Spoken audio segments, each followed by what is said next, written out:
Hello everyone, and welcome to the Axton portion of the 2-player co-op any percent speedrun tutorial. If you're looking for the gauge portion of this guide, I'll have that linked in the description of this video. Otherwise, if you plan to learn the Axton role, this is exactly where you want to be. Now, it is important to note that we are playing on version 1.1 of Borderlands 2. You can get to this version by downpatching your game. In order to do so, you need to download the Borderlands 2 Downpatcher, which I'll have linked in the description of this video. Once you've downloaded the Downpatcher, you should open up the folder called Patcher, and then launch patcher.exe. From here, you're going to find where you have Borderlands 2 installed. For me, that is going to be here. For you, it might be a little different, so if you need to find it, you can do so by navigating to Borderlands 2 in your library, clicking the settings icon, going to properties, installed files, and clicking browse, which will give you the location of where your game is installed. And from here, you're going to click on the show all patches button. Now, the current version you see right here, it probably will be a lot of gibberish on your side. Don't worry about that. That doesn't matter. The big thing that you need to do is click on the version that says 200 to 110, which is 2.0 or current patch to patch 1.1.0. From here, once you click go, it'll run the patcher, and then it'll tell you the patch has worked. And from there, you can launch Borderlands 2. Now, another thing to note is you need to uninstall certain DLC so that you don't have as many pop-up windows when you open your inventory for the first time. To do so, navigate to Borderlands 2 in your Steam library, click the settings gear, go to properties, DLC, and then you want to make sure the Collector's Edition and Collector's Edition Pack are both uninstalled, as well as Creature Dome and Creature Slaughter Dome. If you have these two things unchecked, you're ready to go, and we can get into some of the glitches that you'll use for this run. So there are three main glitches that you'll use as an off-host player throughout the entirety of this run. The first of which is mass duping, which will allow us to obtain a substantial amount of crit damage in order to complete this run. In order to mass dupe, what you need to do is have guns in your inventory. Now, it doesn't matter if you have 1 gun, 2 guns, 3 guns, 4 guns. As long as you have a gun in your hand, you can dupe it. Now, if you're attempting to dupe a weapon to obtain its critical hit stats, you need to have at least 2 guns in your hands. If you dupe 1 gun out of your hands, it won't actually give you any of the effects, but it will still duplicate the gun. So in this example, I'll be duping the 4 guns in my inventory. In order to dupe, you need to bind swap weapons and drop weapons to opposite actions on the scroll wheel. So for me, I bind swap to mouse wheel down and drop to mouse wheel up. You can change these however you want, whatever you're most comfortable with, whatever way you want to learn how to do this. And this glitch is actually very simple. All you have to do is swap really quick and then spam drop, just like that. And now you've duplicated your guns. And now I have the crit damage of all 4 of those snipers stacked onto my character. It is important to note, however, that the guns that I have duped are now fake. To make these real, you need to fill your hotbar slots, and then you can go ahead and start picking up your guns, which will make them what we call real and add them to your inventory.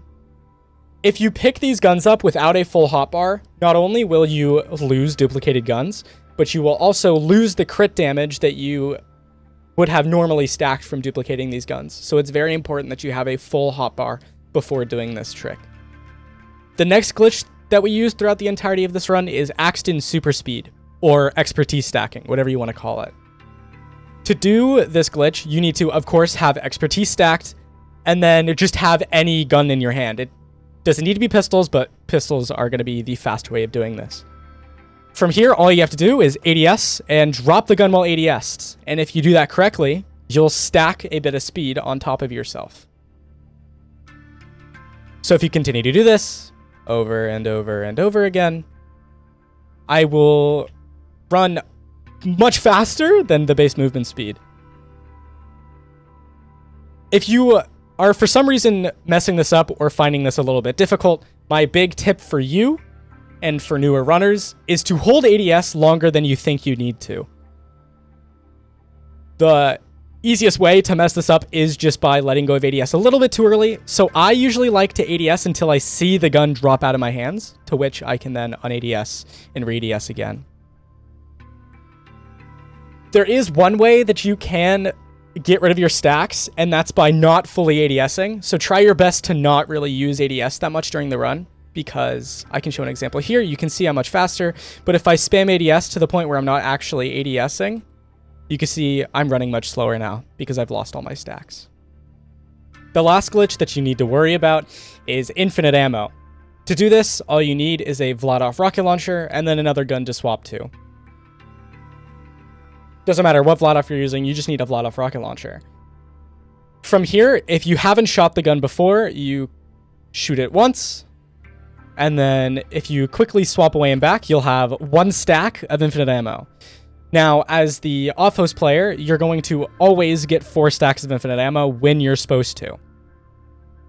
So we just swap away 3 more times, get 4 stacks, and now I no longer consume ammo. Now, say, for instance, that you've already shot your Vladov before and you want infinite ammo again. To do this, just keep shooting your gun until you've used 2 ammo. Once you have used 2 ammo consecutively, you're on your free shot again, so you can swap away and back to get your stacks back. And there you go. Those are all 3 glitches that you need to know for the speedrun. Now, we can actually get into the run. Before we get into the real tutorial for this run, I want to interject one last time to talk about the format of the rest of this tutorial. Because of the nature of this run, the rest of the tutorial will be quite casual and Unjust, the gauge player, and I, the talking about what's going on our screens. I suggest you mainly focus on what I am saying personally and what's happening on screen. Unjust will say a couple things that are important for both players, but if it gets confusing at any point in time, focus back on what I'm saying and what's happening on the screen in front of you. And just for reference, before we actually get started, what you're hearing right now is my voice, and the voice you're about to hear when we cut to gameplay is Unjust's voice. You may notice that I have an FPS counter on my screen at the top right. Set may have one somewhere on his screen. Top right as well. And throughout the run, we're going to be capping our FPS at certain moments because this game plays weird with FPS. So if you have high FPS, it could be bad at some points, and if low FPS can also be bad for other reasons. We'll explain the major parts of the run that FPS really affects, but we're probably not going to go over every little detail because most of them save like a second or something. But the start of the run here is one where the host burst will probably cap, so I'm going to cap to 30, and that'll just make so Claptrap doesn't pause as long in between move triggers. I've got something for you.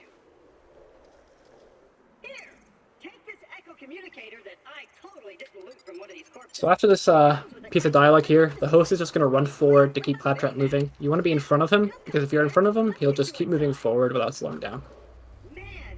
The off-host character at the start is going to drop both weapons out of their hands and then instantly open your menu, equip the sniper, and now is the time that I like to show that I have badass rank disabled. And from here, we're going to dupe the starter sniper. So once again, scroll both directions, dupe the gun, and then pick up the guns you dropped previously, the SMG and the assault rifle, and then pick up 2 duping snipers. I'm going to run forward to about this point here to keep Claptrap moving, and then open my inventory and drop this sniper. This one is much better for shooting, and so we're going to want that throughout the early game just to do a bit more damage. Also, normally I would continue running forward here, but for demonstration purposes, we're going to slow down a little bit. Once you catch up to the sniper that your host character dropped, also dupe this one. This time you're going to pick up 3 versions of it, because you want one and the host wants 2 of them. Keeping your inventory as managed as possible is very important for this run, because once your inventory gets messy, things get a lot harder as an off-host character. Alright, and so right here, also I dropped my sniper and SMG back there just because I don't use them at any point, basically. That's just one thing. You don't have to worry about that. You can keep them if you want. But right here, once we push Claptrap forward, normally we would just be doing this without slowing down. but we're slowed down here a bit to explain things again. We're going to be doing what's called a dual dupe. Basically, Decep, the Axton character, will spawn with an echo in their backpack, and that's just a line of dialogue, basically. You can play at any point. And we're going to be using that to skip some dialogue up here. However, we also want to use that later. So we're going to do what's called dual duping, which is essentially you start a trade, put the item up for trade, then start a duel. Then the person who has the echo will play it, and then that person will lose the duel. So you play the echo, which started the dialogue, and then Decep will lose the duel. And since he lost the duel, I will gain the echo, because that's what we put up for a trade. So it's not too complicated. It's like, if you play casually a lot, you might have done this to like dupe a nice weapon or something. But yeah, it goes something like this. When we run forward, Toucher passes this line. I'm going to drop the 2 snipers for the hosts, and then we're going to start a trade request, to which you then put the echo up for duel. That's an echo. Not that. The echo up for duel. And then 3-ish seconds after he says eyes out, you can play the echo. And the off-host character should be the first person to walk out of the bubble. And the host wants to stay inside the bubble until you see the triumph. And that'll skip Claptrap's dialogue right there like that. So yeah, basically there's a little bubble that comes up, which is like the area of the duel. And the host just wants to stay inside that bubble until you get the little pop-up saying you've triumphed over your teammate. Now before the cutscene, I hit the fast travel through the wall, which is very simple to do. You pretty much just jump on this icicle right here and then run into this corner, just like that. You can see the save symbol in the upper right-hand corner, which is how you know that you've hit the save. And from there, you can turn in the quest after the cutscene. And then once I see the quest turn in, I, as the host, I'm going to save quit. So we're going to do this a little quickly by hitting escape and enter, up, and enter. And that'll save quit. So if you do it really quickly, it looks something like that. Also, I guess we should note that we are using a VLAN software to connect to each other a little bit quicker. If you're playing on Steam, it's going to take a little longer to connect. So we just use a VLAN to make it a little bit quicker. And that's kind of useful for reasons we'll get to in a little bit here. So at this point, I save quit. And the timing on this is kind of awkward because I want to enter the game and then have Decepticons join the game as I'm in the blue tunnel for loading into the game. The reason for this is because it'll spawn one less enemy at the end of the map, and that saves like a second. So it's not a huge deal, and it's kind of hard to do, so you don't need to worry about it too much. So what I'm going to do is I'm going to hit continue now, and then Decep's probably going to load in shortly after. We need all characters to be in the game for every objective update. So the objective on the right side of your screen, you need every character in the game if you ever have an objective update. So when you load in as the off-host character, you want to create a new siren. Don't join as your normal Axton just yet. You're going to join as a siren. And from this point, you're going to open your inventory and drop the echo that Maya has on the floor.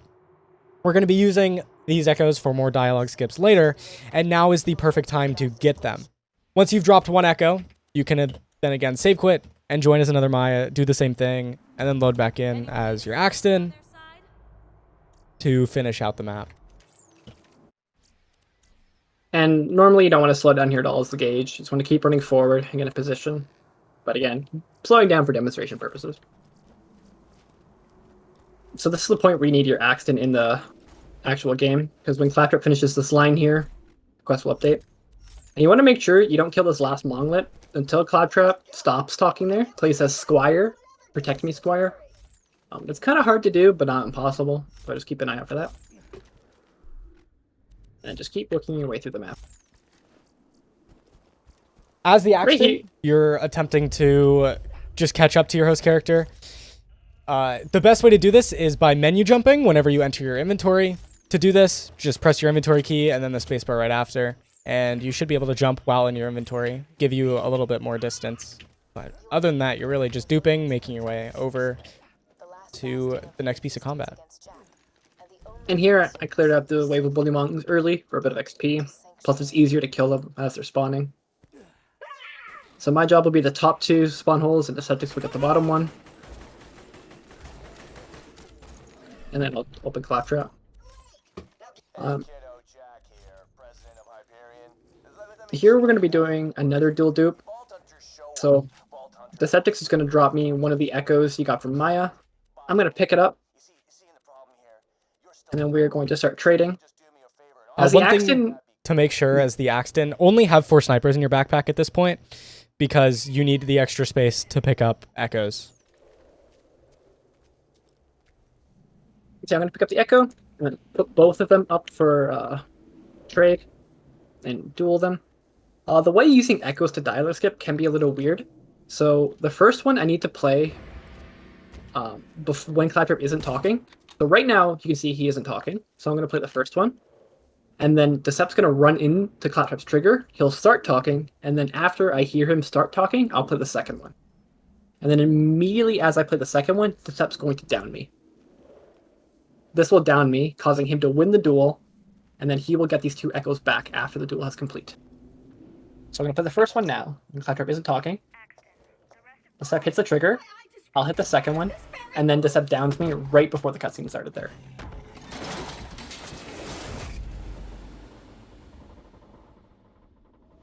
And now we get to fight the first boss. KnuckleDragger can be pretty finicky to actually hit a crit on. But, you know, just try your hardest. Takes a little bit of learning, a little bit of practice. Then you want to take out the monglets. And then as soon as you're done, you want to pick up the eyes as quickly as possible. And then as soon as the eye's picked up, the host will want to save quit. The host then loads back in just a solo game by yourself, and then save quit as soon as you can. What this does is it'll push Claptrap up the hill at the end of the map, and it kind of advances the quest a little bit, so you don't have to escort him up. Instead of waiting around there for a minute, you kind of just have to run back through the map, which only takes about 45 seconds. So that saves 15 seconds. And it also allows us to get more echoes at this point. So Sep joins back in as a level 1 Maya, just like before. I'm going to wait for him to join as a Maya this time, just so it'll be easier getting the quests, or the echoes rather. And then I'm just going to make my way through the map. Yeah, again, my job is to just join as Mayas and drop echoes. Now, you can technically fit 3 Mayas before Unjust hits the other save in the map, but if you want to play it safe, just drop 2 echoes, and then you're going to wait till your host hits the other save station. So I'm going to hit the save station here, and you don't want this one to be active. And then to activate the fast travel, just jump, which will activate it once again. And then you can save quit and join as another Maya, drop the echo, save quit again, and then join as your Axton. And this is the part where having a VLAN software makes it really trivial. It's impossible to get all these echoes in time if you aren't using a VLAN software. Using Steam is not fast enough at all. So that's the main reason we use it. And there are resources online which can help you set that up. It's not too difficult. But then yeah, your Axton's back in the game. I'm going to just grab the shotgun and then turn into Claptrap. And from here, I'm going to leave the game once the quest has been turned in. This will skip the 5-second travel timer that is present during a co-op game. So yeah, normally right here when I try to travel, there'll be a 5-second countdown if I was in a co-op game, but I'm in a solo game now, so I can just travel instantly. And then as soon as I load in, I'm going to save quit. Because again, I need to step in the game for all objective updates, so I'm going to save quit to get him back in quicker. So now we're on to Southern Shelf. Right here at the start, Claptrap might talk. If he is talking, wait till he shuts up to start moving forward. He can't ever start moving if he's already talking. So whenever he has a move trigger, you want him to be quiet as you hit that trigger, essentially. That's the only part where you can really do anything about it, though. And now we're going to clear out Monglets, and the Axton is going to focus solely on killing Rack here for the first bit. I'm going to help a little bit. Then Decep gets in place to kill the bottom one. I kill the top one, and then save quit as soon as you get the objective there. The idea behind shooting Rack when we load in at the start there is XP is really tight early game, and we just want as much of it as possible. So we shoot those Rack really far away. because they give good XP. They give more XP than the bandits, which is why we shoot them instead of the bandits. Yeah. And then save quit once you get the objective, the check mark, because that'll just skip a lot of dialogue, basically.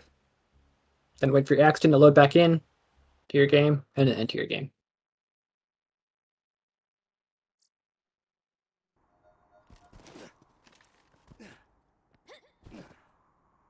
So this section, I'm just going to jump down, run into Liarsburg. Sep's going to stay up top there and pick up all the first 5 enemies that spawn. And I'm just going to get in position to shoot the Bullywongs on the left side here. And this one guy. Well, 2 guys. Just kind of follow the pattern that we do here. It's quite consistent. It's also the easiest way of doing it. It feels nice. It can be very hard to snipe those enemies off host. You can see, I mean, I missed a couple times. Your bullets, most of the time, will not go where you want them to go. It's just an unfortunate side effect of the netcode.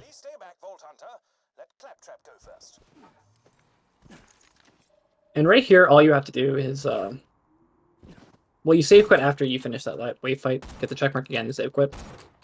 And then you just load back in and run all the way back to Hammerlock and start the cutscene. There's one thing that I'll be doing throughout the early game is a glitch called double shotting. Basically, it's what it sounds like. You probably see me do it in the previous area, where you want to shoot and then reload, and then essentially you want to reload interrupt the reload animation by shooting and meleeing at the same time. So if you just basically hold shoot, tap reload, and then melee, you can double shot like this. Shoot 2 bullets at the fire rate of 1. That's a little bit of a DPS up, which helps out the early game. Takes a little bit to get used to do it quickly. And I mess it up all the time still.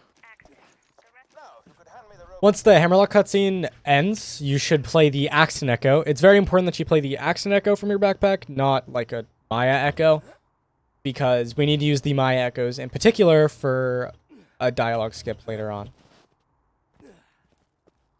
So yeah, you want to play the Axton Echo. Also, before the cutscene here, you can shoot Rack again for more XP. And then give the eye to Hammerlock as soon as possible. Wait for the check mark, because it takes like a second to show up after you give the eye. And then save quit again. And that'll be the last save quit for a little bit. So this section is when the co-op route really starts to come into play. We'll be splitting up a lot. I got grenades here from the piles, which is really rare actually. We call that early nades. So I'm going to do a grenade jump off the cliff here. In most of your runs, you won't be able to do these grenade jumps, but if you can, it's just, you know, a few second time save, which is nice. So I'm going to run to Hammerlock here, and then merge my one shooting sniper onto the other, and then I'm going to start killing these Bullywongs even before the quest to do it. We want XP again, and this just gives us a bit more XP, because these will respawn once I pick up the side mission. Wait to pick up the side mission until you can turn in the main quest, though. So I turn the main quest, and then grab the side mission. Grab Claptrap, and then start doing the side mission. The off-host character should be duping snipers on the way down, and then drop all of the echoes but one on the floor for your host to carry. That's the host job to worry about. And for the second part, the pond here, you want to stand where I am to do this. You don't want to jump down, because jumping down is pretty slow, and you can usually get all the guys to spawn if you stay up top. So right here is something important too, is I'm going to turn in this town ain't big enough, and then I'm going to grab Bad Hair Day before I grab Shielded Favors. And that'll just set up a quest swap for later.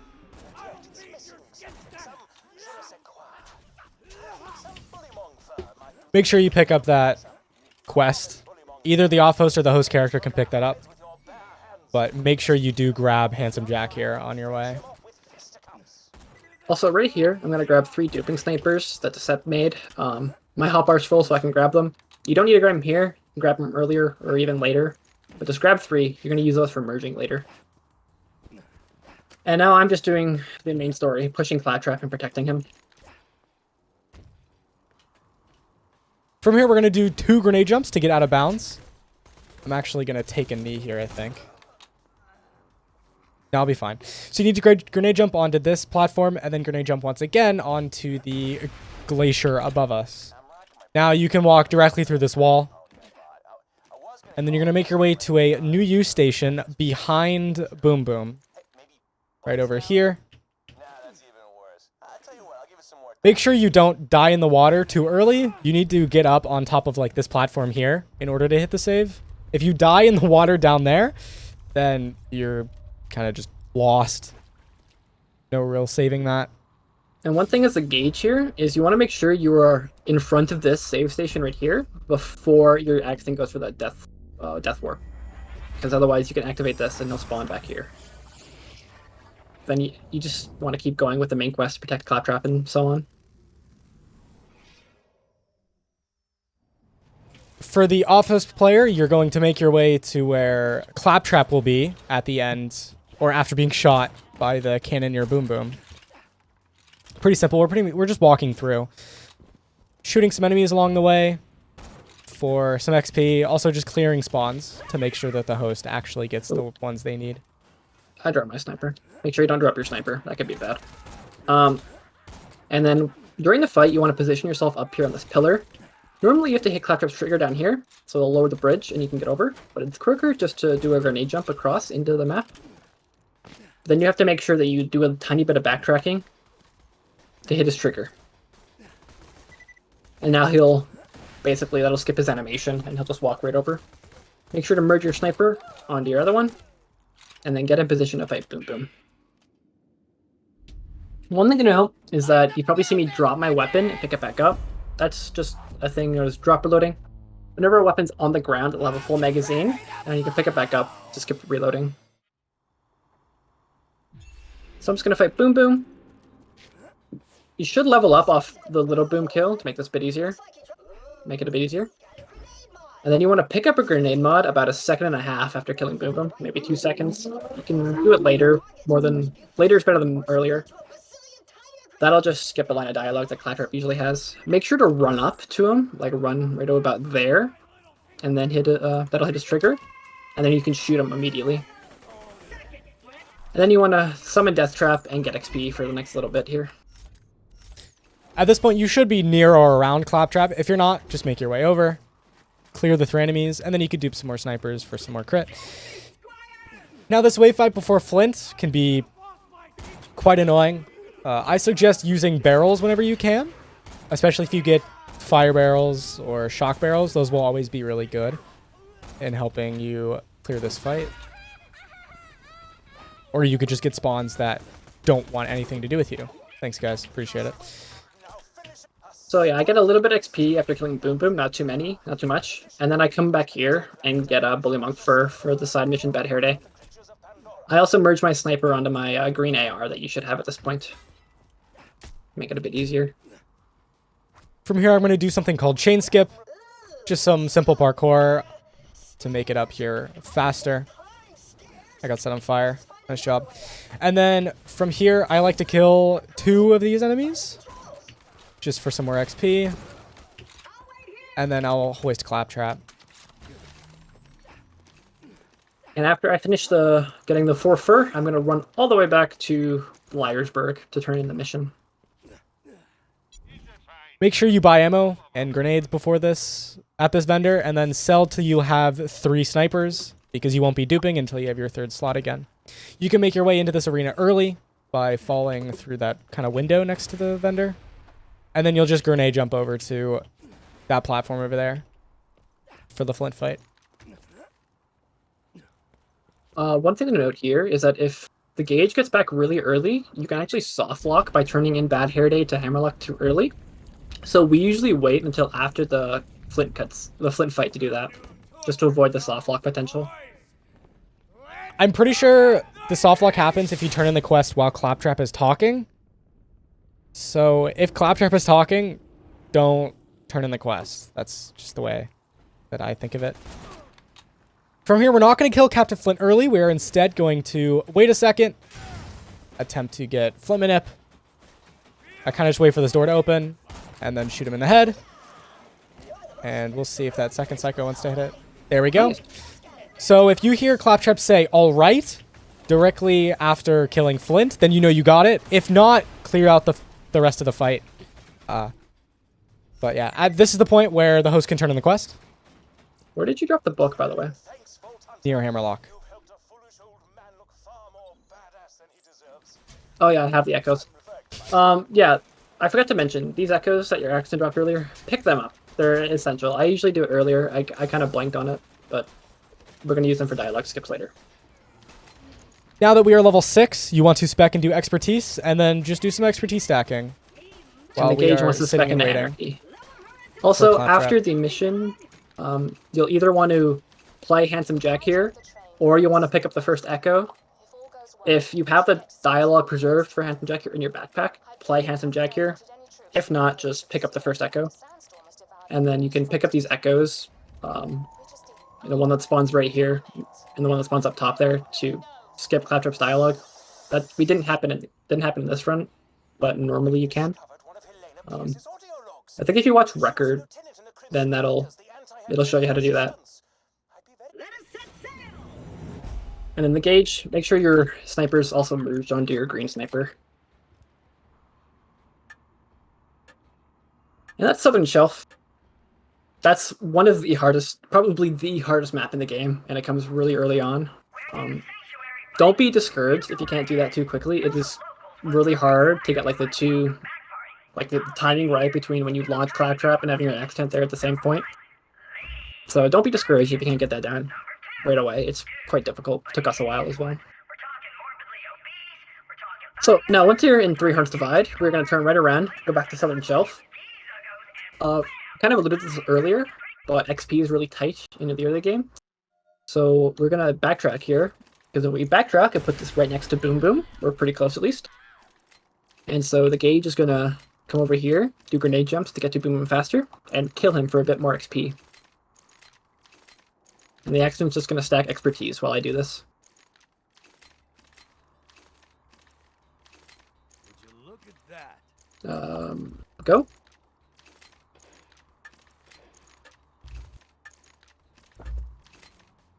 I also try to make sure to grab grenades there if I can, but if you can't, it's just more important to travel that quicker. So then we're going to go back again, get one more kill for more XP, but this time the Axton's going to do it, because the Axton at this point has a lot of speed. You can drop the starter pistol. We don't need that anymore. Make sure you keep the tinderbox, though. That'll help for menuing in a bit. We can grenade jump into the arena. Wait till you see Little Boom, and then you can jump and shoot him in the face, and then you should be able to two-tap Big Bertha. Now, Big Boom's hitbox is pretty finicky, pretty annoying, pretty bad. B-A-D. Bad. Very bad.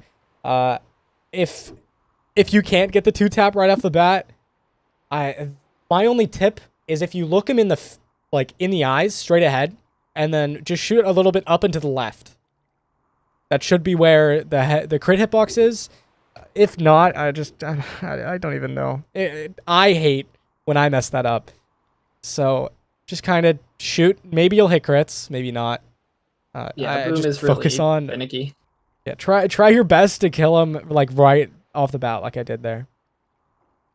Now with this map, there is a trigger that we're about to walk into right ahead, and once we do, we're on a time gate.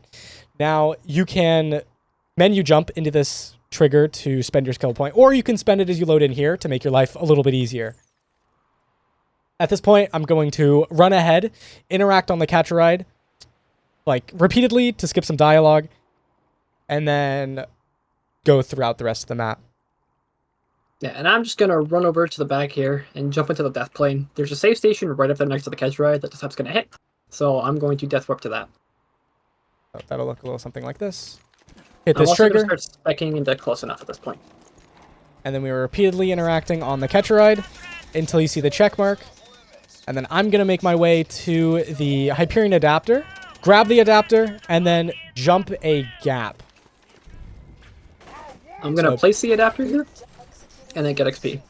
So from here, you can jump this gap. Now you can either reach this entire corner or land on the bridge. You do what you want, whatever you feel comfortable with. And then you're going to make your way over to Sanctuary to interact on the button as soon as you can. Make sure you hit this fast travel while you're on your way there. You'll need that for later. So once you hear try requesting another car, you want to wait till Angel stops saying that to enter a car. So you can deploy it and just wait to teleport until she says try requesting another car. Then go into it and get over this gap as fast as possible. Make sure and then you turn around and go back to catch Red. make sure you spawn a second car over near Sanctuary for your host to teleport to. And then this is just normal story stuff. Make your way to the Echo as quick as possible. If you reach the Echo before Angel starts talking, it'll skip dialogue. And then from here, I'm going to equip the assault rifle and then bind interact to the scroll wheel to skip some dialogue right here.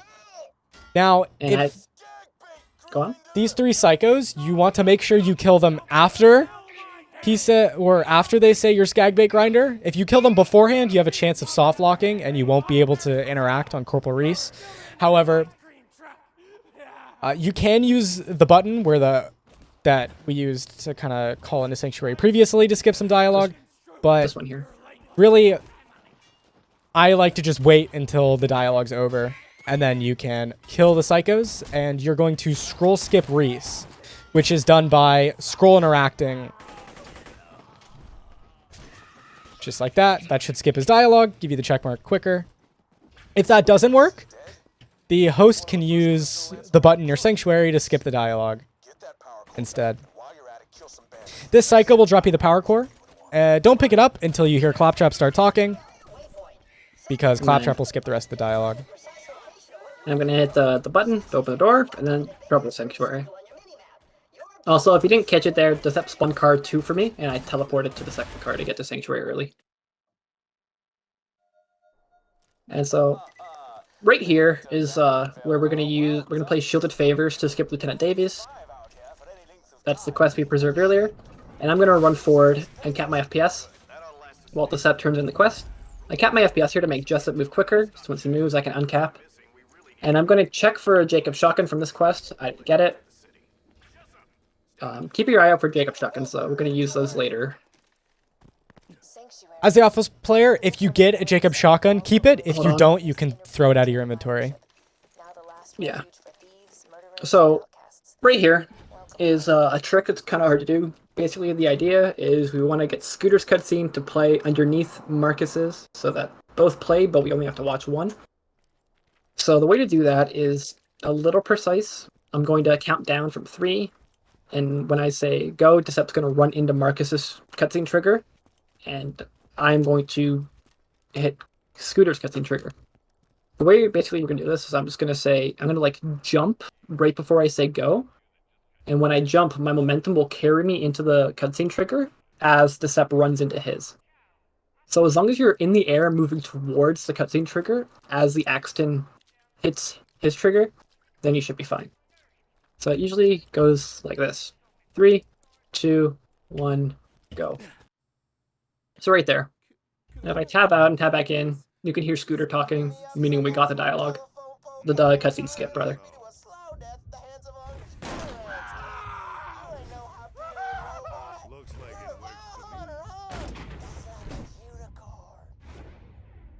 Right after this cutscene, you're going to pick up Marcus's quest and the Echo right away.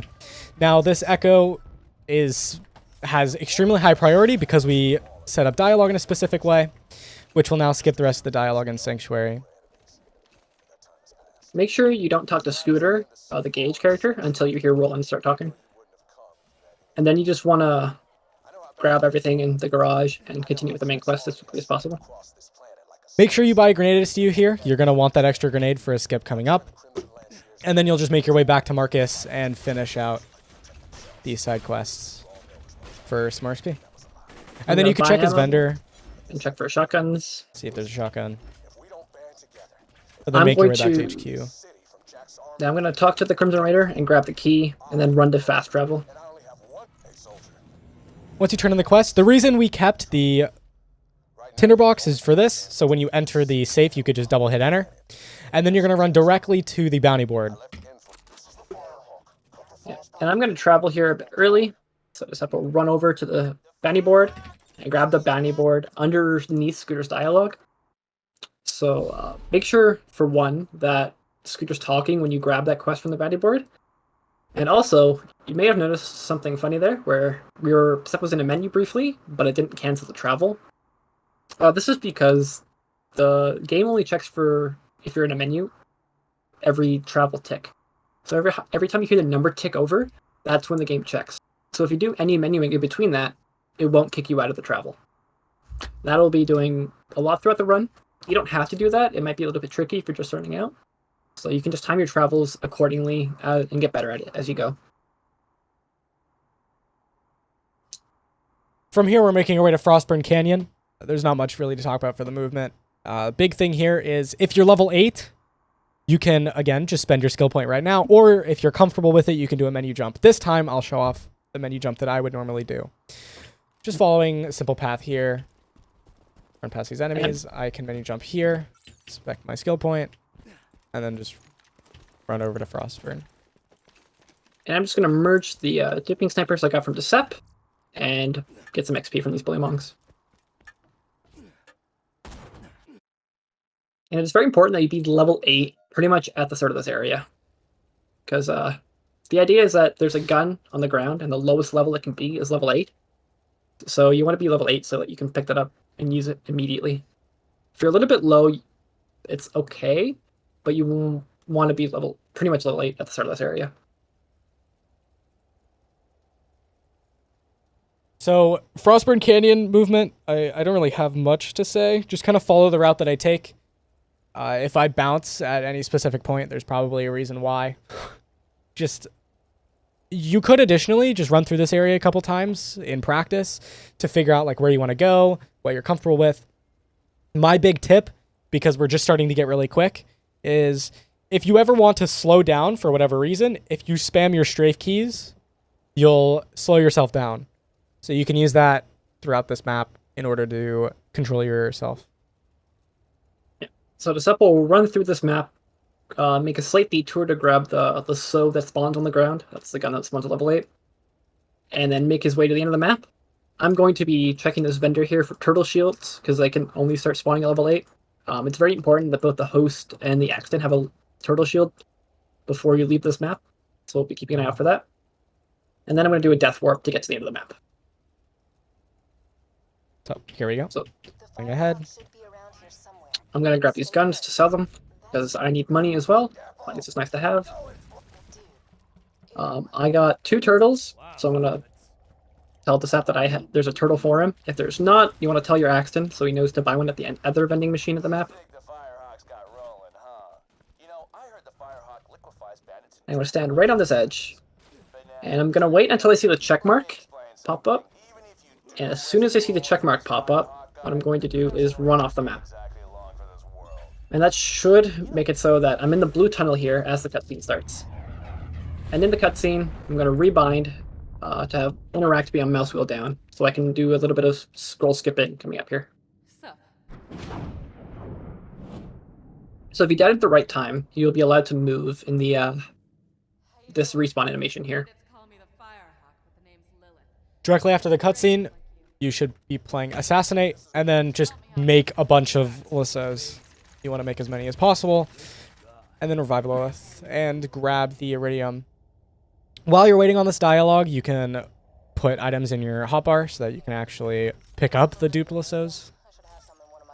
And as a gauge, I'm just going to pick up as many as possible. Make sure your hotbar's full so they actually go into your inventory. Also, one thing that's very, very important here. Do not equip the Lissos until you know your Axton has picked them up. If I equip... that's some funny dialogue timing. If I equip a Lisso right before... before Decep picks them up, all these guns on the ground will disappear like this. They have now, as you can see. They're not real. And if I do that, then he doesn't have Lissos, and I'll have to drop them for him. So make sure your Axton has Lissos before you equip them. Also, so what I do is I like to equip my turtle shield, and then by that point, usually Decep has some, and then I equip it. And then I'm going to scroll on Lilith when I give her the Iridium, and that'll skip her dialogue and some animations, and I can start the fight immediately. And now my job is just get XP, or just finish the fight, basically. Finish this wave fight. My job is to get XP, so I'm going to run back through Frostburn Canyon, killing enemies along the way. These 2 badasses are pretty important to get. One thing to note, the spawn trigger for them is back here. So if you run ahead to kill one, you have to go back to then get the second spawn. Now, if you have anything but dull grip, you can dupe a set of 3 lassos from your hand in order to gain some more accuracy. If you have dull grip on this lasso, don't do that. Do not do what I just did. But because I have Malawan grip, that's fine. And now I'm just going to spend some time clearing out some enemies. I like to stick to this side of this area because the spawns are in better positions for me to actually take them out. More convenient positions, I should say. And one thing I'll be doing throughout this area is inventory reloading. So it achieves the same thing as drop reloading, right? I can just equip a gun from my backpack, and that'll give me a full magazine. I don't want to drop reload at this point, because if I drop reload, then I'll pull out one of my snipers, and that'll undo the merge I have on it. So I'm on badasses now. When you get to badasses, you want to tell your Axton, just so they have a vague idea of how much time they have left to get XP.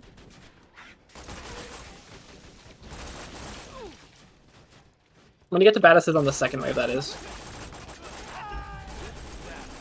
For timing purposes, you should be around these 2 enemies when your host talks about badasses. And if I'm not, done. rush ahead and make your way to the vendor over here. You're going to sell everything in your backpack. Unless you have some extra gear like a shotgun. And then sell your relic, your shield, and you're going to buy a turtle. Now, if there was no turtle in this vendor, you would buy your turtle instead at the Firehawk. But because there was a turtle here, I just bought it from here. And then again, I'm going to scroll interact on Lilith. Oh, I messed it up. I didn't scroll hard enough. Okay, so that can happen. That's actually good for demonstration purposes. If you did it correctly, if you scrolled on her, the turn-in would appear instantly. It like half worked here. I skipped 1 on a dialogue instead of the 2 that you normally do. If that ever happens to you, the host should cap your FPS. Normally I would cap to 30 here whenever I go for the scroll strats, because capping to 30, it makes it more consistent. So yeah, do that to avoid having what I just had happen. But if you did correctly, as soon as you start scrolling, the trust mark will appear, and I can turn into her between ticks, and we can leave the area. So Decep's going to run to 300 Valley, and I'm going to get into a car. I have to wait to get into a car until Lilith says get a vehicle. When she says the word A, that's when you can enter your car. And that'll make sure you get the check mark at the right time.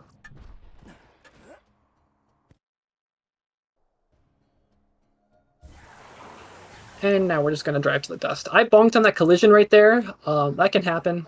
I've found nothing that works to avoid that. Sometimes it just happens. And then I want to honk my horn at the gate here before we travel. So now I'm just going to drive to Ellie and start, or I'm just going to drive forward here. Decep's going to run to Ellie, start a cutscene. And you can do a little trick here.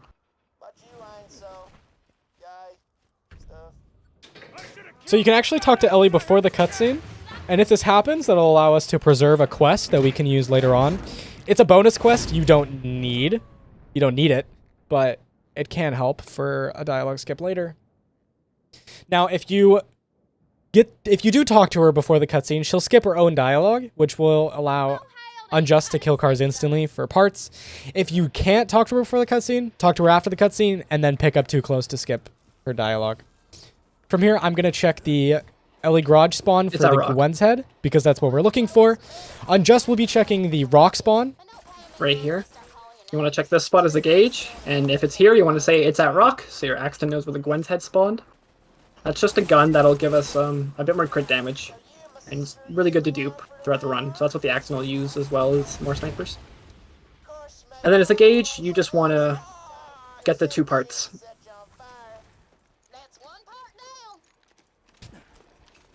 Axton might want to clear out some of the spider ant spawns outside of Ellie's, just so you don't spawn lock yourselves. Only a certain number of enemies can be on the map at any given time, so you want to make sure you kill enemies to get the right spawns. Ow. That wasn't loud or and anything. After I grab the first 2 parts, I'm going to drive to Ellie's, spawn car 2, and then go put car 2 by the exit, so we can teleport to it and leave quicker. And Decep's just going to go get the last 3 parts. And if you don't already have Gwen's, make sure you check all the locations. So another location is by this pole. I want to kill this car real quick. And I can swap off scroll and rack at this point. Or even earlier. Usually you should do it in early cutscene. Another location is over here by Lynchwood. And if you don't get it here, this is where you would tell your host to teleport to the car. Say I didn't get it there. The last location is over here. Now, if you already have Gwen said, the off-host player should be the character teleporting to car 2. But if you get it in this spot in particular, the host will be teleporting there. I actually missed my grenade jump. It's that rock, I told you. Yeah, I know. Oh, okay. I'm just showing all the spots. If I can hit this Oh, grenade jump. I spawned a car. All right. So here's where the last spawn would be. I messed up. That's fine. So yeah, I spawned a bandit technical, which will despawn the runner at the start of the map. So normally, I would be getting into a car as the step is trying to travel.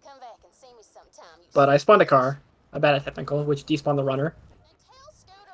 So that's a good thing to know for your runs is don't spawn the bandit technical until your Axton is teleported already. In the event that Gage is to be the one that teleports, you're going to want to teleport to this car station here, to car 2, get out, and then spawn the bandit technical at this car here.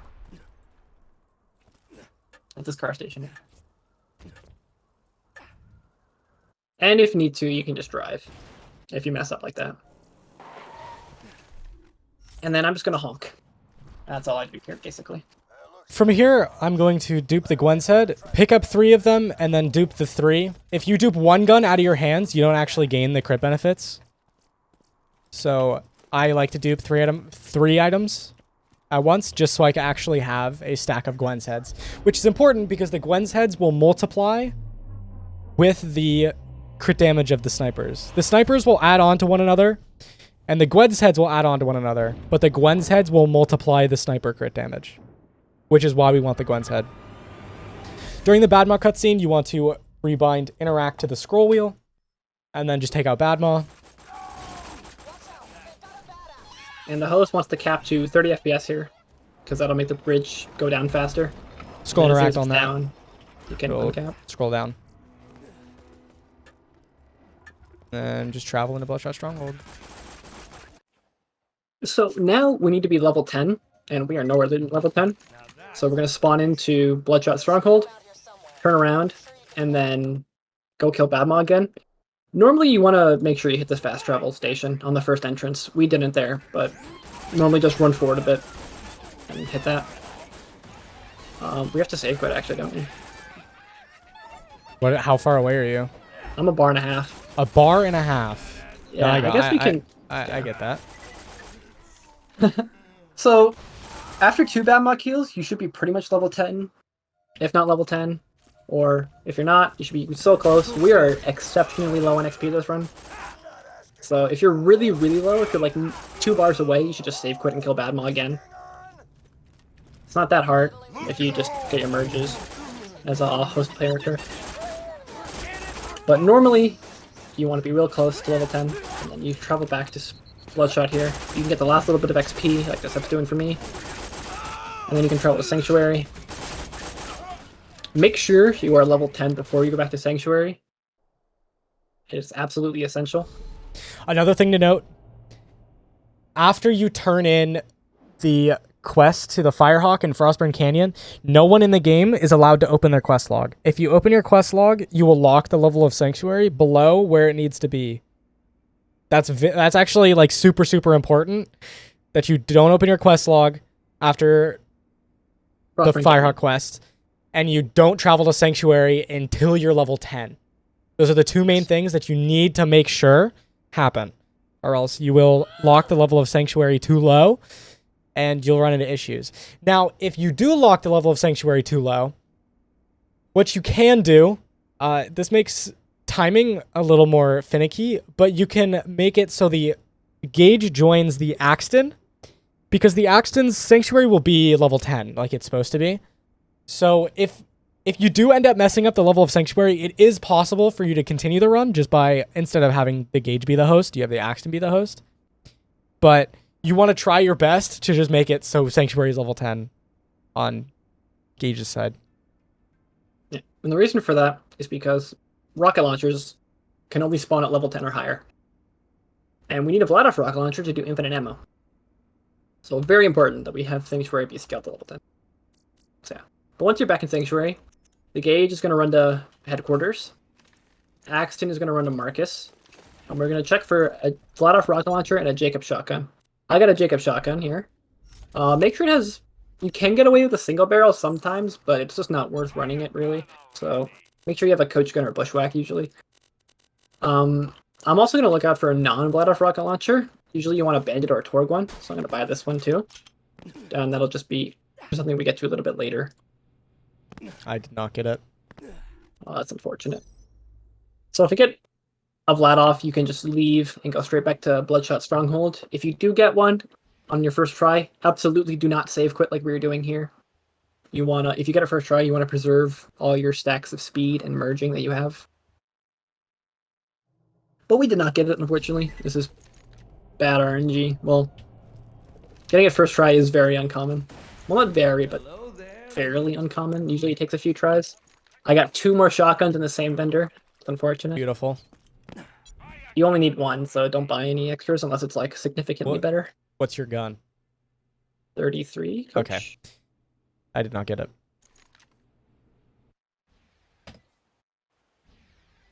This is the super awesome Omega fun part of any percent runs RNG. Yeah. Run's not even remotely a good run until you get out of here, because no matter how good your run is, it can just die here from, you know, and there's nothing you can do about it. Nope.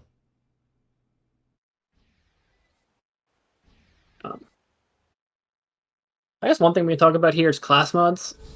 Class mods don't really help throughout the game. If you get a gunner or a gunner for Axton or a punk for Gage, those are the only 2 that really help. An anarchist mod is like a bit of damage, but it doesn't really change anything because the damage is so insignificant. Nope. So yeah, if you get a punk or a gunner mod, be sure to use those. Those increase your fire rate, which is very nice. You can use like a technophile on Gage for a bit of shield capacity, but unless it's a punk, it's not that concerning. You usually don't have the money to buy class ones anyway, so you don't really need to worry about it. I'm gonna be the first to get shot. Lock and load. Nope. Also, you don't need a non-Vladoff rocket launcher. We're going to be doing a bit of death warping later, and I just use a non-Vladoff rocket launcher for that to down myself. So it's not essential because you can get away with just using the Vladoff. It's just a nice to have. But if you have a Vladoff and a shotgun, I got a Vladoff. And I got a Duping sniper too. I can't buy the Duping sniper though.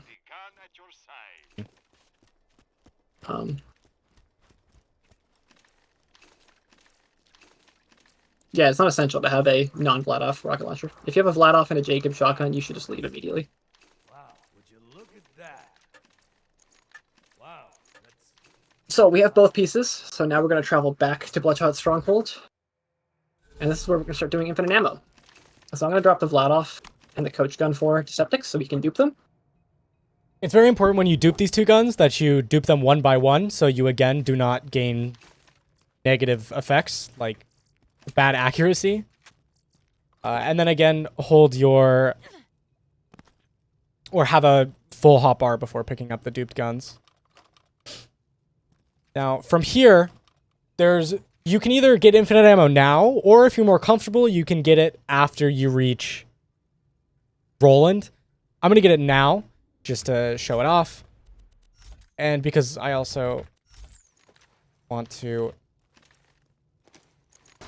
Yeah, so if you don't get a rocket launcher, you do need to buy ammo here. That's important. And as a Gage, I'm gonna rebind to scroll shoot. I'm going to merge and spec my skill points. I'm also gonna pick up all the extra guns just to sell them for a bit more money. Make sure you keep a Vladoff though. You're gonna need a Vladoff. Make sure you have at least one in your backpack. So we're getting infinite ammo here, just like the way we talked about earlier. Get 4 stacks now, and you'll never have to worry about infinite ammo later. And then- As the Axton, you want to get 4 stacks because you don't have to worry about it ever. As the gauge, you want to get exactly the number that you need. So I have a coach gun, so I need 2. This will just mean you have cooking up trouble for later. It doesn't matter right now, but later on it will be a factor. So Bloodshot Stronghold, I'm going to show you the easiest way of the out of bounds. There's multiple different ways. I'll have some sort of supplementary video showing all the different routes here, but I'm going to show you like the basic route, the one that you should probably learn first.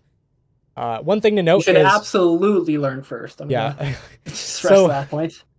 One thing to note is I will be capping my FPS in a couple points. I'm not going to describe it because I want to describe other things that's going on, but keep note of what my frame rate looks like as I'm doing the skip. So Bloodshot Stronghold running directly through. Don't worry about those enemies. Throw your turret on top of this crate right there. That should hold aggro, hopefully. And then from here, you're going to grenade jump onto this ledge up here. And then you're going to jump across to this platform. And from there, you're going to make your way over to here. Now, it's important to note that this grate does not have collision. You will fall directly through it right back in bounds if you fall through this crate. So stay away from that. And then just kind of follow the route I'm taking. Now, you can't actually fall back in bounds if you land on these pipes, so don't worry about that happening. Just kind of jump on this platform. And then from here, you're going to jump in this direction over there. So just sprint jump over here. You should jump the gap. And then you're going to do one more grenade jump to get back in bounds right here.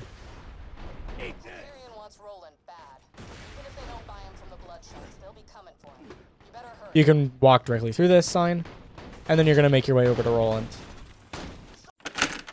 As an off-host player, there are 2 additional ways that you can do the Bloodshot skip. One of them being significantly harder, and the last one is a backup for the other 2. I'm going to start with the harder version of this skip, which is called Super Skip. Now, this version consists of a double nade jump, which is a lot more difficult than the single nade jump we used earlier to get back in bounds. I only suggest going for the skip when you're super comfortable with it. Otherwise, you'll probably lose a significant amount of time going for it every time. To start, we're trying to grenade jump on top of this pipe. You can't really see it, but trust me, there is an invisible platform right here. The way that I like to get on top is by throwing a grenade against the wall, right about here, and then nade jumping up, which looks something like this.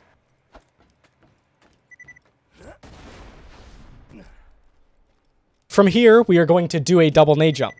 To do this, you want to throw a grenade directly into the sky, look straight down, melee 3 times, and then throw a grenade at your feet. Your timing on when to jump will differ depending on what your connection is like to the host. So I can't really give you any good tips on when to jump. Just kind of, I guess if I were to try and give a tip here, I'd say start jumping when you see the grenade show up on your screen. And if that doesn't work, push your timing back further and further and further until you hit it, and then practice it like that. Because unfortunately, as an off-host player, your grenade timings are not going to be as consistent as they would be if you were the host player going for this skip. I'll try my best to show you what this version looks like. But again, the timing on when to jump after throwing the second grenade will change depending on what your connection looks like.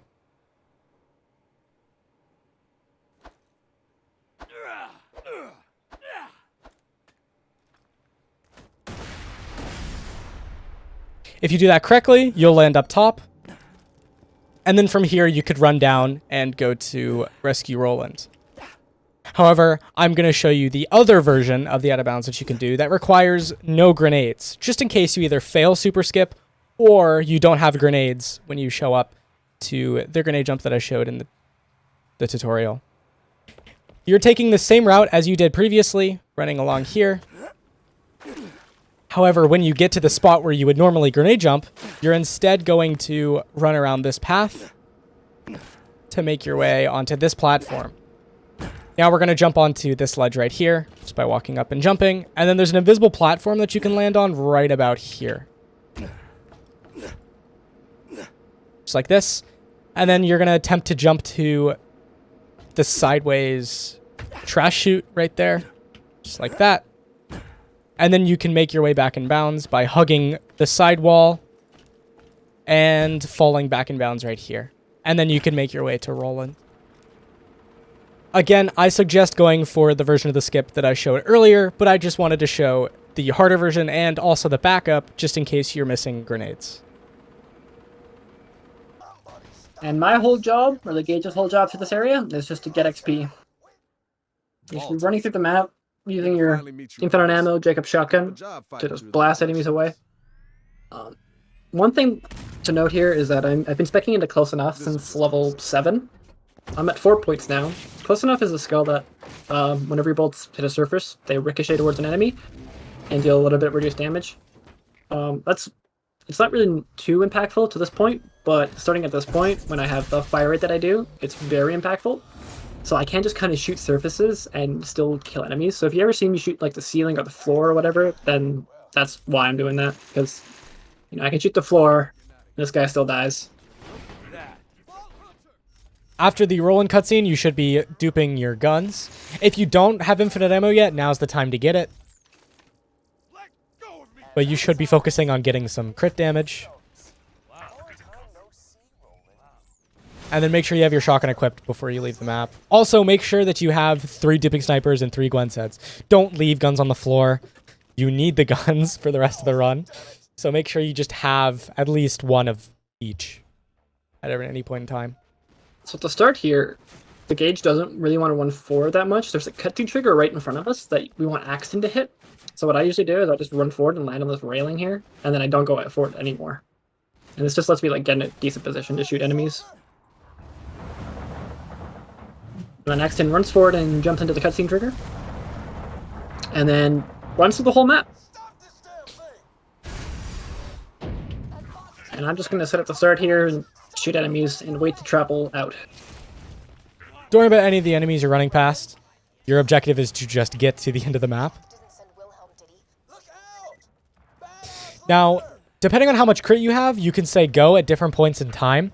Now, because I think I have enough crit, I'm going to tell my host to go now. And then you can take out Warden.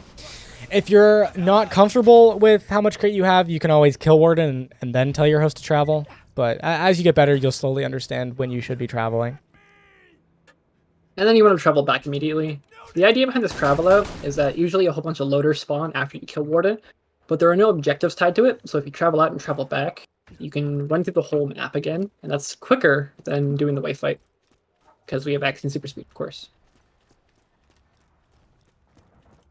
And then Axton turns in, and we go back to Sanctuary. So an easy way to travel to Sanctuary is by pressing home and the down arrow.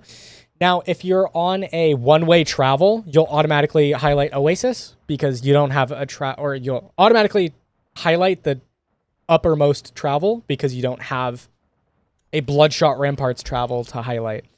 But for most other fast travels in this run, you're going to press home and then the down arrow to highlight Sanctuary.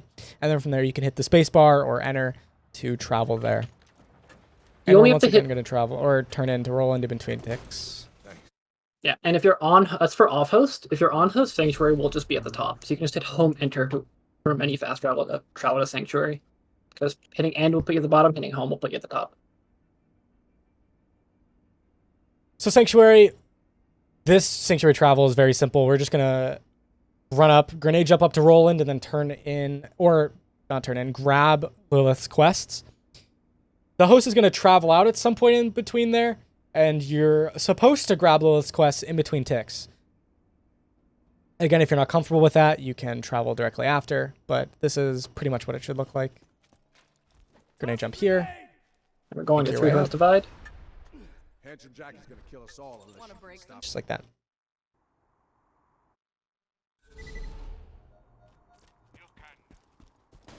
Now we're just Axton's going to run to Tundra. running to Tundra. And I'm just going to kill some bully mongs for some XP.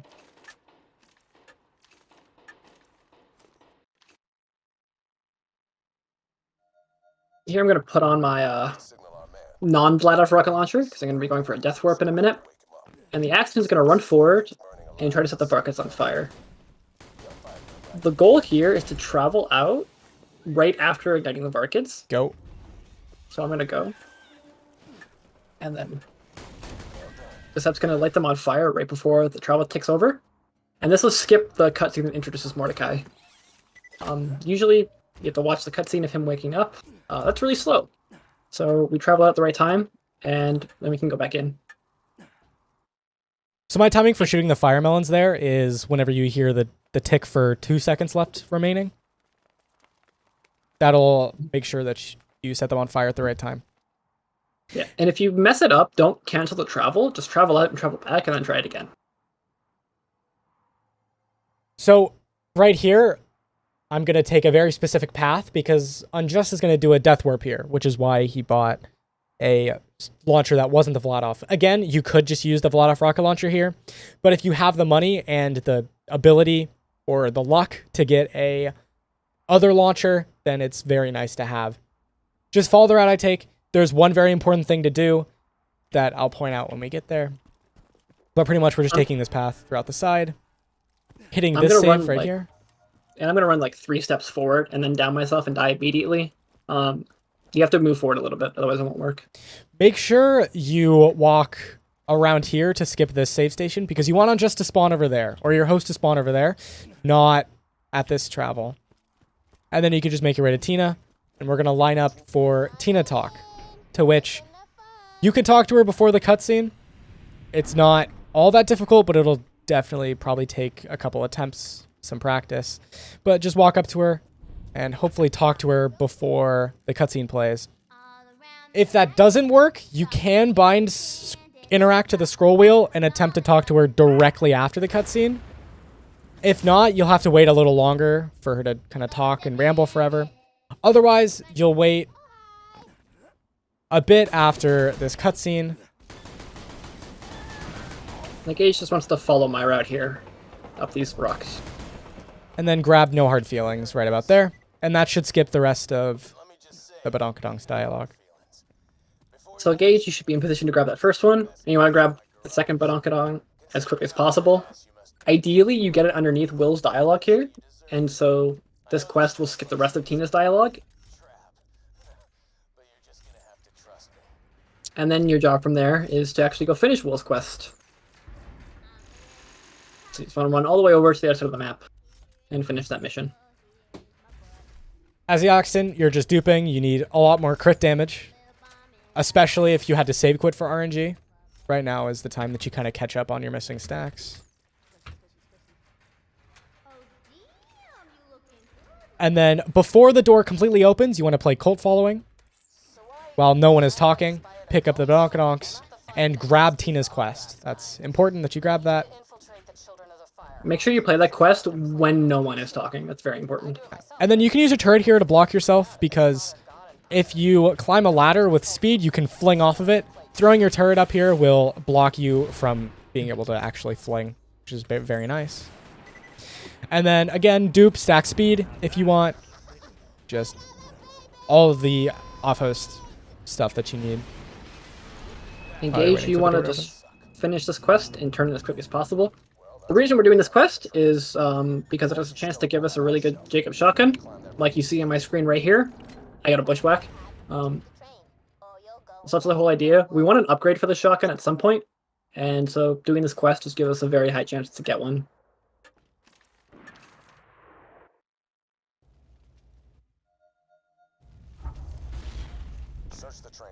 End of the line is just, I don't know, running to the end. Make sure you hit that trigger right there, and then you can trigger the card open. You can menu jump to see what gun you got. And right here, I cap my FPS while Wilhelm dies, so the power core doesn't go flying off. You killed Wilhelm. Holy hell, Jack doesn't stand a chance. And then normally here, I would travel to Three Horns Divide right as Roland says chance, which gives you enough time to pick up the power core. You can also just pick up the power core and then run back to the fast travel if you're more comfortable with that. Alright, so right here is kind of a weird thing. Yeah, kind of hard to explain exactly why it works, but you don't really need to know why it works, you just need to know how to do it. So this is where we're going to be using the echoes that we got from the first section of the game. We're going to be using those to skip dialogue, but you have to play them in a very specific way. So when you spawn back to Three Horns Divide, after Wilhelm, make sure you go to Three Horns Divide, not Sanctuary. The quest says to go to Sanctuary, but traveling to Three Horns Divide and then running back is actually quicker. So what we're going to do here is Decep's going to run back to Sanctuary. I'm going to make sure I have grenades. So I'm going to run to the ammo station, buy grenades. I'm also going to go into my backpack and hit page up to sort my backpack. I have class mods here, as you can see, which are going to sort above the echoes, which can be an issue. So if you have class mods or shields or skins, they will sort above the echoes. So you can either just drop them, get rid of them, or you can sell them in the vendor that you buy grenades from, which is probably what I'll do. And then the idea is, as soon as we spawn back into Sanctuary, I'm going to open my backpack and play an echo immediately. I want to play it as quickly as possible because I want to get it before any dialogue plays. What's then going to happen is Decep's going to hit a trigger, which will cause some dialogue to play. Well, actually, Angel will just start talking, regardless of what you do. And then Decep's going to put the second echo to interrupt Angel. Then he's going to turn in a quest, and I'm going to play the third echo. And basically the idea of that is that it'll transfer the high priority of that quest dialogue, and it'll take it and transfer it onto the echo. And the echo we have, which is Maya's echo, is just a really long, uninterrupted piece of dialogue. And if we do it in the right way, the quest dialogue, that its priority will be transferred onto the echo, which is just a really long line of dialogue, and that'll just skip a whole bunch of dialogue. This is what we call a sequence skip, which is nothing like a sequence skip in any other game, but that's the terminology that's stuck for it. That might be kind of confusing to explain or to understand. It's not too bad, it's just playing echoes at precise times. So yeah. So it's gonna run. Buy grenades, sell these stuff I don't need, and sort my backpack. It's important that the off-host player also sorts their backpack. Again, class mods and random other things will sort above. Just be wary of that. So as quickly as possible, play an echo. Angel starts talking. I'm going to play my echo, and then turn in the quest. I'm going to grenade jump into this corner to hit the trigger, and then play the third echo. So now normally, there's supposed to be a whole bunch of dialogue playing here, but it's all getting interrupted by Maya.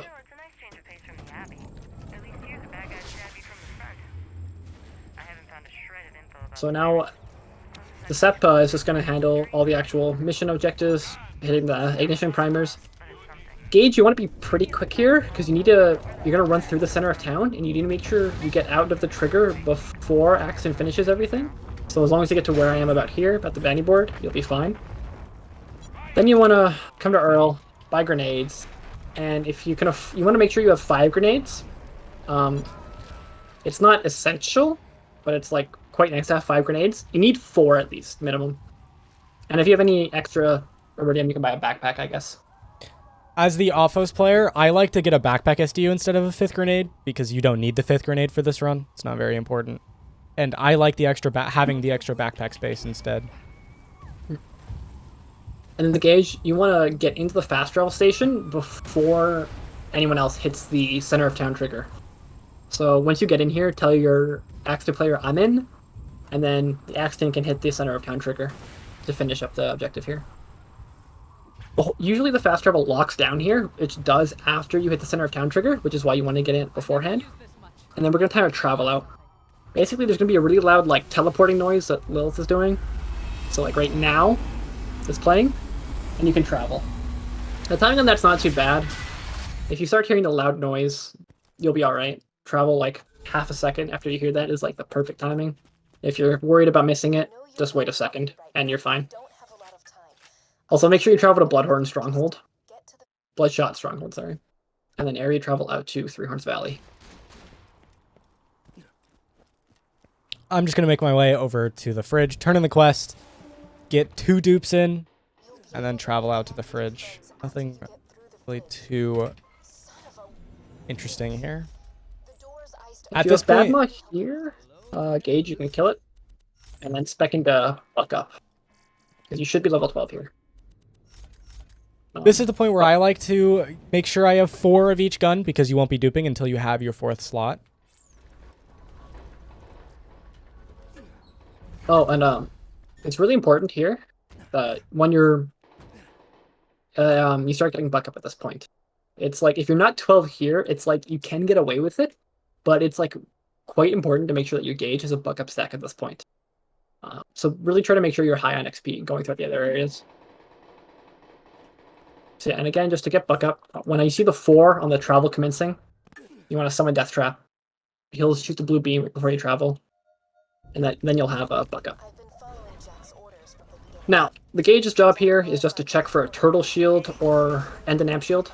I got neither of which, so the Axton's going to check for them at the end of the map. I got a punk mod, so I'm going to put that on. So this is the first map in the game where amp shield can spawn, so you want to start looking out for them. Oh, I have a TDR grip shotgun, right? I can't use the punk. So yeah, you go ahead. Go on. Alright, yeah, just quick note. I have 1 mag in my shotgun, and the punk will always remove 1 ammo from your magazine. So if you have a 1 mag shotgun, you can't use a punk. Just something to keep in mind.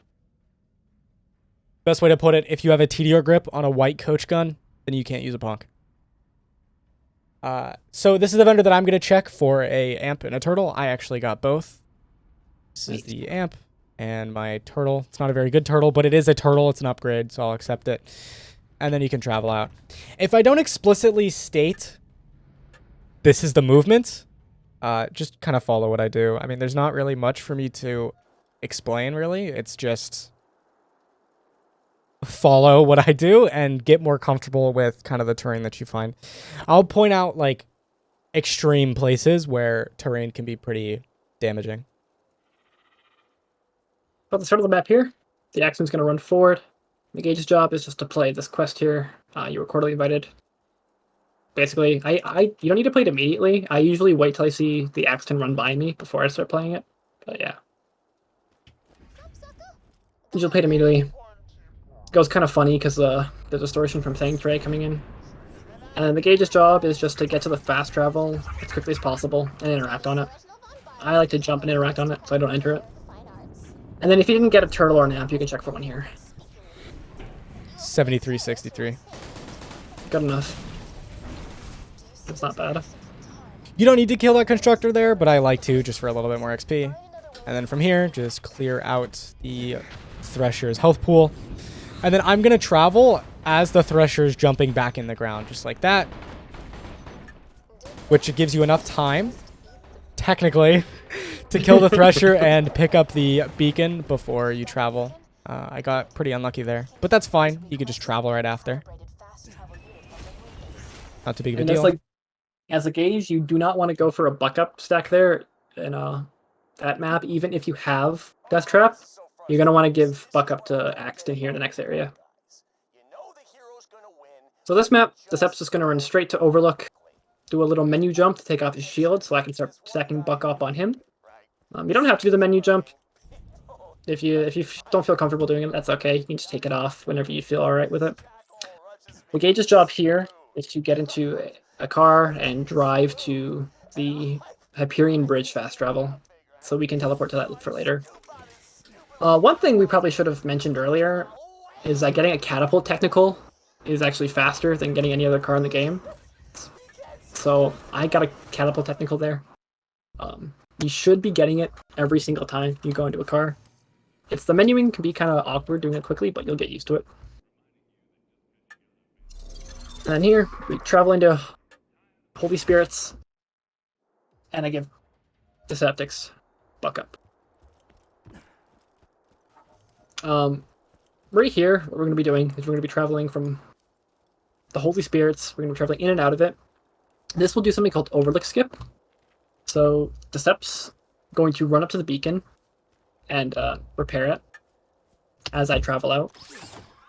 And you should get the check mark if you time it correctly. I don't know if that one worked. I think it did, but we'll see. We'll see. It's a good thing to note. If you're repairing the beacon after you hear the tick for 3, it probably didn't work. That was a good example of probably didn't work. That's not going to work. Go again.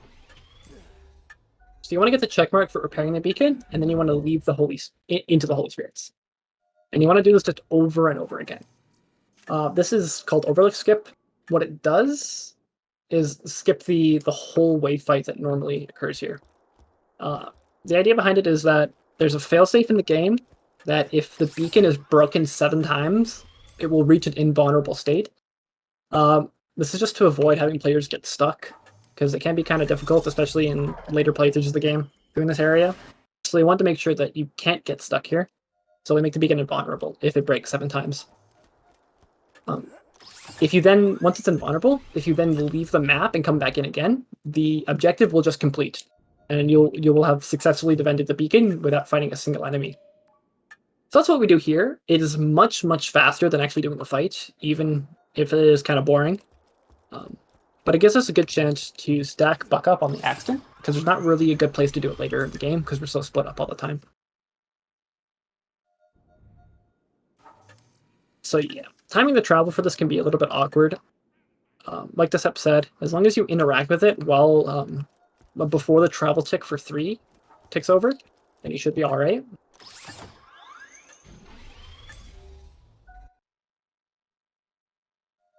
But other than that, it's just kind of sit and run back to the beacon to repair it. And we try to make sure that the Axton always has at least 3 stacks of buck up before we leave this area. 3 stacks is all they should need throughout the game. So right there, you see it, we got the check mark for defend beacon. And now when we travel back in, Angel will start talking. The fast travel has landed. So yeah, there's Overlook done. Second while I calibrated to Sanctuary's new position. And right here, I usually run like inside the gates of Overlook, and if I have a turtle for Decepticons, I'll give it to him. I have a gunner here, so I'll drop that for him. Oh my goodness, you have a lot of Okay. stuff. Okay, hold on. I'm sorry. Yeah, that's what I need. My backpack is now full because of this. All right. I don't have DT even. Oh, okay. So Yeah, if I had Death Trap at this point, I would give him another stack of buck up, but after you get the check mark for completion and you run back, you're going to hit the save. If you don't have an upgraded shotgun, you can check that vendor. We actually got an upgrade here, but you know, we have a bushwhack. I'm not going to worry about it. You want to make sure the save is opening. While that's happening, you can drop the various gear that you need back over here. We kind of like to just trade gear over there. Pretty simple. And then once again, travel to Sanctuary by hitting home to arrow down. which I do have Death Trap. Just grab all your stuff. Alright, I can't use the punk, right? I gotta stop equipping that. I don't have backpack space. Okay. Okay, let's get rid of this. Sorry. My class mods! Unbelievable. So at this point, Sanctuary becomes kind of weird in some of the travels because there's so many side missions we're going to be picking up. So there's a little bit of routing involved with Sanctuary. It's not just grab the main quest. So what's going to happen here is Decep's going to go turn in the main quest and then grab Tannis quests and then grab Marcus. What I'm going to do is I'm going to get ready to travel, but I want to also be able to travel and then grab Won't Get Fooled Again during travel ticks. So I want to get as close as possible to Won't Get Fooled Again. So I'm actually going to throw a grenade at my feet, take like one step back, and then enter the menu. This will mean that the grenade pushes me back while keeping me in the menu, so I can just get closer to the mission. Then Decep's going to tell me to travel at a certain point, and then we're going to attempt to grab the missions in between travel ticks while the main quest dialogue is playing. So we'll preserve all the side quests in our backpack for later. So that should go something like this. Runs. And I'm going to travel to Hyperion Bridge, which is why I got that one earlier. One challenge down. We'd all be dead if it weren't for you. We need a plan. I'm very Jack's sorry getting to closer say and closer to digging up. Go. And we still don't know where he's You should be saying go as you walk through the doorway, and that'll give you enough time to do everything else. And we got the quests in between ticks. If you need to take a little bit more time to grab the quests, then do that by all means. And right here is where I'm going to be equipping the launcher I got earlier again. And Decep's going to run straight to Wildlife. It is very, very important to note here that you need to buy, so you have 4 grenades. You need at least 4 entering this map. If you have a 5th one, great, but it's not essential. So wildlife is kind of a difficult map. It's probably one of the more difficult ones nowadays. The first thing we're gonna do is a glitch known as car stress. I guess it's not really glitch. It's kind of just a exploit, whatever you want to call it. It's pretty much the main reason I got a launcher is because I want to down myself and then land on Deceptic's head as I do it. So I'm gonna like jump and then shoot myself just on his head, basically as I do it. Not gonna do it yet, but when we get going, I will. This is so that I can actually land on his head, because if I do it right now, I'll just bounce off, as you can see. And if I go down, that won't happen. What he's gonna do is after I get on his head, I'm gonna tell him to go. He's gonna play In Memoriam to skip a bit of dialogue before he moves, and then he's gonna run up to Mordecai, talk to him while reviving me, and then he's gonna drop me off basically at a certain point by reviving me. He's gonna run up to Mordecai. I'm gonna go do an out of bounds, and then he's gonna go do the quest. That's the gist of it, basically. And then I guess we'll go from there. So I'm probably not going to give a lot of information for like the first half of this map because it's really all about the host character here. My job is practically just story, and I play a single quest along the way. That's about it. So if you hear nothing from me, it's because the host needs to talk more. So it'll be something like this. I'll jump on his head and then say go. Make sure to crawl a little forward here so we can revive you easier. Then you can pull out your shotgun again. Try not to look at an enemy at this point, because you want to look at an enemy at a certain point to trigger dialogue. When I see Axton in the air, I look at the rack there to trigger dialogue. It didn't work this time for some reason, but oh well. Now I'm going to come to here, and I'm going to do a jump up this piece of collision right here. That jumps can be kind of awkward. I would recommend giving it some practice. This one's also awkward too. You want to jump, and then about halfway through, start holding A to push up against the collision. And then you want to follow my path up here. Just follow where I go here, on top of this building. And I have an in-depth guide going into this in much more detail on my YouTube channel, if you want to get a better explanation. Once you get to here, do a grenade jump. And then here, we need a bit more height than one grenade can give us, so we want to do a double nade.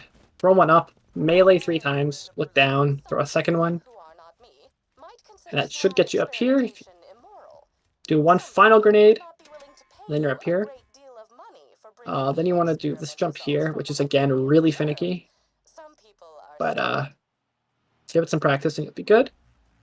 And you want to follow just my line up this collision, up to this little yellow bit, and you can walk straight through these pillars here. And then you're going to hit a save right here through the wall. And as soon as you hit that save, you can tell your Axton to die. You're going to jump into a death plane, to death warp, and then I'm going to run back here, fall underneath the map, and hit a death plane as well. So from this point, I'm going to do an out of bounds to get back to where the feather is. If you follow my path here, we're going to jump onto this pipe, getting Shamins in the air. Hopefully not dying. I believe. I believe. You jump on this pipe, you're going to jump up here, and then you're going to jump a gap in this direction to land on this set of rocks, and then you're going to jump again in this direction to land across on this set of rocks. Now, don't fall down here, or else you'll be stuck back in bounds. You want to follow this rock path, and you're going to do a grenade jump around this corner to land on a ledge that looks like this, but on the opposite side. Just like that. Land here. You can back this up if you land down here by grenade jumping to where I am, but just try and land here. At this point, you need to cap to 30, and you're going to jump onto this, I don't know what this object is, this thing, and then you're going to jump again onto this platform up here. And then you can cap to whatever you want past 30. And then you'll sit and wait. Oh, thanks, Claptrap. There's a dialogue I appreciate it. So yeah, normally I would spawn right back in. I would grab grenades from these crates immediately, and then I'm going to be doing an out of bounds to get into Bloodwing's arena. Usually you can take the elevator in casual. This isn't all players trigger though, and having all players be here is quite a pain, as you can imagine. So what I'm going to do is spawn back in, grab grenades, and then jump in this crate to do a grenade jump, get back in bounds. Now this is kind of weird because you can't actually see the platform you're standing on because there's this platform here which isn't actually solid but has a texture. So what I usually do for this is I like to jump forward down to this platform here, straight forward, land on this little ledge, and then at this point we're going to be running and falling into this building over here. I like to just run and fall off and move a little bit to the left as I start falling, land on this yellow bit here. Don't go too far forward. This wall right here, or the ceiling, isn't actually solid, so you'll fall back in bounds if you go too far. And then now from here, we're going to be doing a little bit of a strafe jump to get in the arena. It's kind of hard because we're jumping through this wall that isn't solid. You can't actually see where you're going. It's not too bad though. If you just run and jump, wait like a little bit till you're at the apex of your jump, and start strafing left into this pipe here. You do it every time. It's not too bad. Again, I have a in-depth guide on my channel for the gauge half of this out of bounds. So if you want to, for the on-host character, I would recommend watching that first. Then you can come back in bounds, and you don't want to go too far forward here because there's a cutscene trigger right directly in front of us, and that cutscene trigger is always active regardless of the mission progress.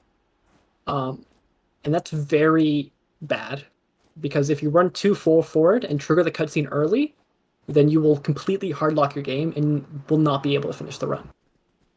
So I like to stand basically just before, like there's the halfway mark in this crate here, between the two poles there. I just try not to go past that. I stay on this side of it. And that'll make sure I don't actually hit the cutscene trigger too early. So, as we're doing this, once you've reached here, you should be playing hidden journals before falling back in bounds, and then you're going to make your way to the feather, pick up the feather, and then the host is going to walk into the cutscene trigger. So play hidden journals, fall back in bounds. There's the first check mark, and I want to wait for the second check mark until I run forward. Pick up the feather, and then the host can walk into the cutscene. Want Bloodwing Yeah. back, huh? Shame. If you don't see that second check mark and you hit the cutscene trigger, you will hardlock your game and not be able to continue at all. But heck with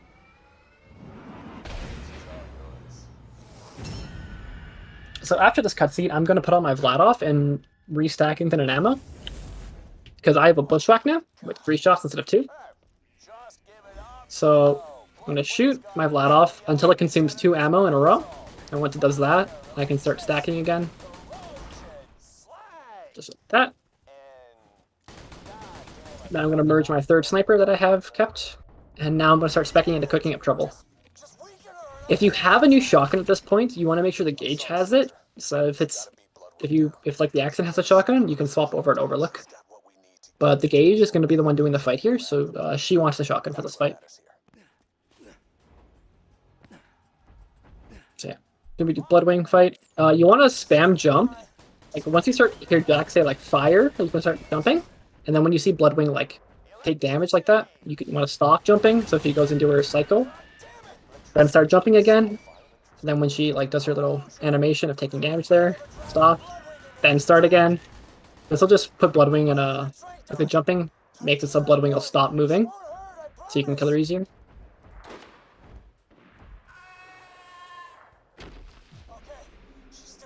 And go on. So to get back in bounds, yes, to get back in bounds from here, you want to jump this gap onto this platform over here. Make sure you don't fall because you can't actually fall there. So you jump over here and then you'll jump onto this platform and then you can just walk back in bounds just like that. You'll be doing that as the gauge takes care of Bloodwing. So after you've defeated the corrosive phase of Bloodwing and you see the health bar go away, Mordecai will start playing a line. He'll start saying, like, Tranquila blood, this won't hurt, I promise. After he says that, you can, you want to open your inventory. You can take off your shield, and then you want to play Splinter Group, is usually what we'll play. And then that'll skip the last line Mordecai has. It's already played in this, in our game here, because we're going a bit slower. But yeah, typically as soon as Bloodwing's dead, take off your shield, wait for Mordecai to say, Tranquila blood, this won't hurt, I promise. He stops talking. You play Splinter Group, exit your menu, accidental travel, you go for a buck up, and then grab the upgrade. As the Axton, wait a sec till wait like a couple seconds after you hear the quest play before, or not a couple seconds, wait like a second after the quest plays before traveling to give your host enough time to exit their menu. Yeah, if you do it immediately, the gauge will still be in a menu and it'll cancel the travel. Alright, so now we're back in Sanctuary. And again, it's going to be kind of funky. Right now, what's going to happen is Decept's going to run to Claptrap, give him the upgrade, and the gauge is going to run to HQ. And on the way, the gauge is going to interact on the new U station. That'll trigger Claptrap's line of dialogue, which just explains what the new U station is. And that's tutorial dialogue, which has very high priority. So that'll skip Claptrap's line about, Minion, what are you doing when you give him the upgrade? One thing to note is that the gauge, you're going to want to jump and be in the air when you interact on it. Because if you interact while on the ground, you'll go into the menu. That's a bit slower. So you want to jump, interact on the new U machine, and then grenade jump into HQ. And while I'm doing that, Decept's going to run the Claptrap. And then afterward, I'm going to turn in the mission, and then grab Mordecai's quest, grab the note from Roland, and grab Lilith's quest afterward. Decept's going to travel, and then run and grab Bounty Board. So that should look something like this. Hey, you found a customization station.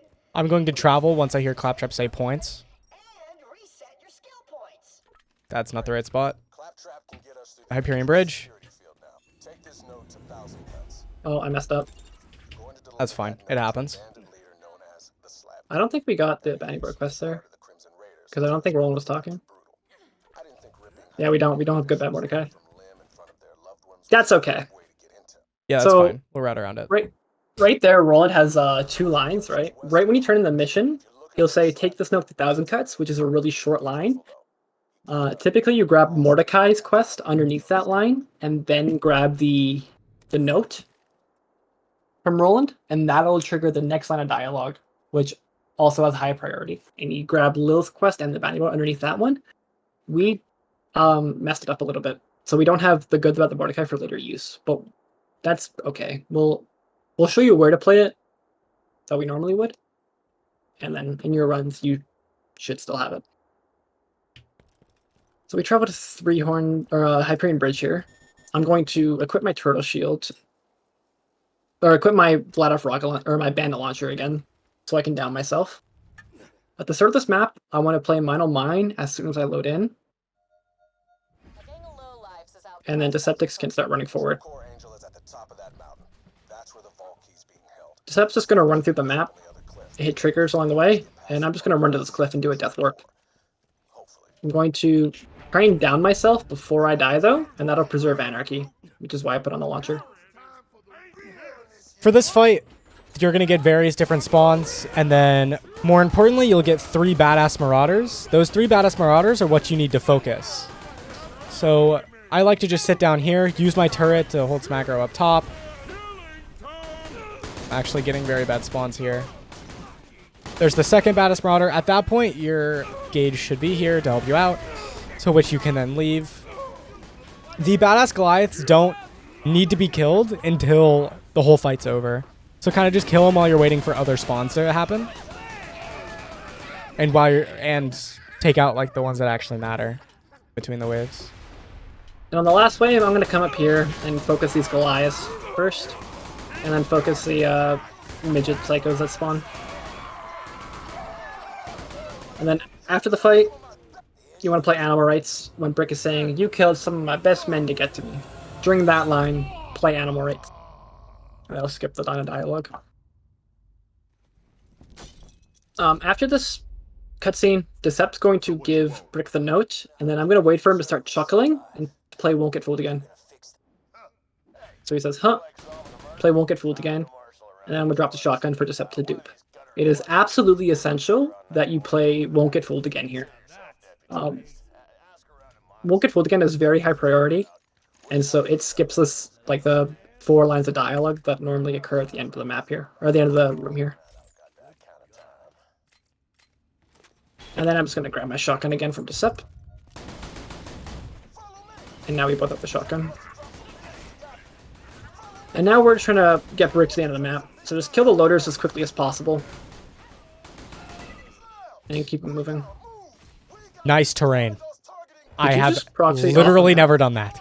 Great. That's funny. Alright, I'll just chill here, I guess. Normally, Yeah. I'd be the one killing the warloader, but I guess that's not happening. Oh well.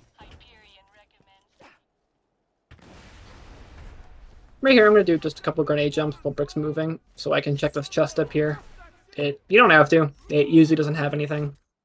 And if it did, it's like quite high level. So, it might not even be useful. Gives you something to do. And then I come up to this top spot here as a gauge. This is my spot to watch. Axton can kind of handle everything else.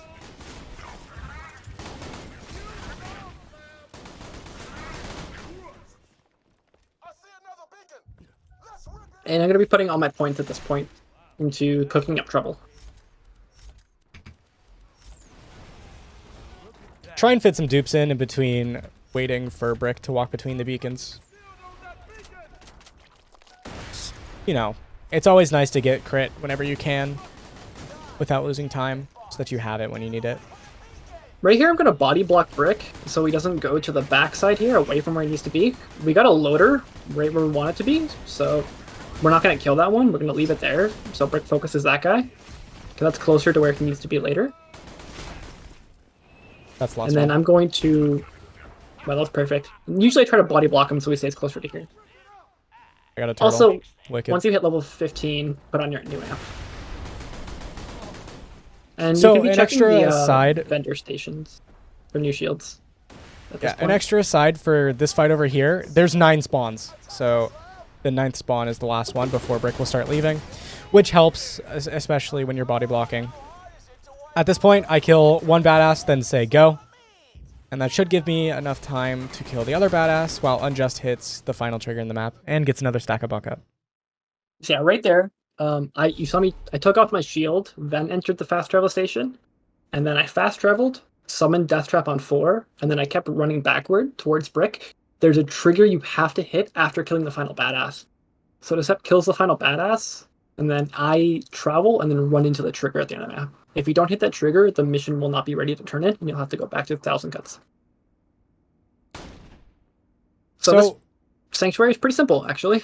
Yeah, just grabbing a couple quests. I'm going to grenade jump into HQ, pick up some quests in between ticks. Again, very, very simple. So it looks like this. Not really much else to commentate on. Hey, Slab. To be honest, I got no idea. You need to pick up. You need to pick up Roland, then Brick, then Lilith right there before traveling out. And then just make your way to Opportunity.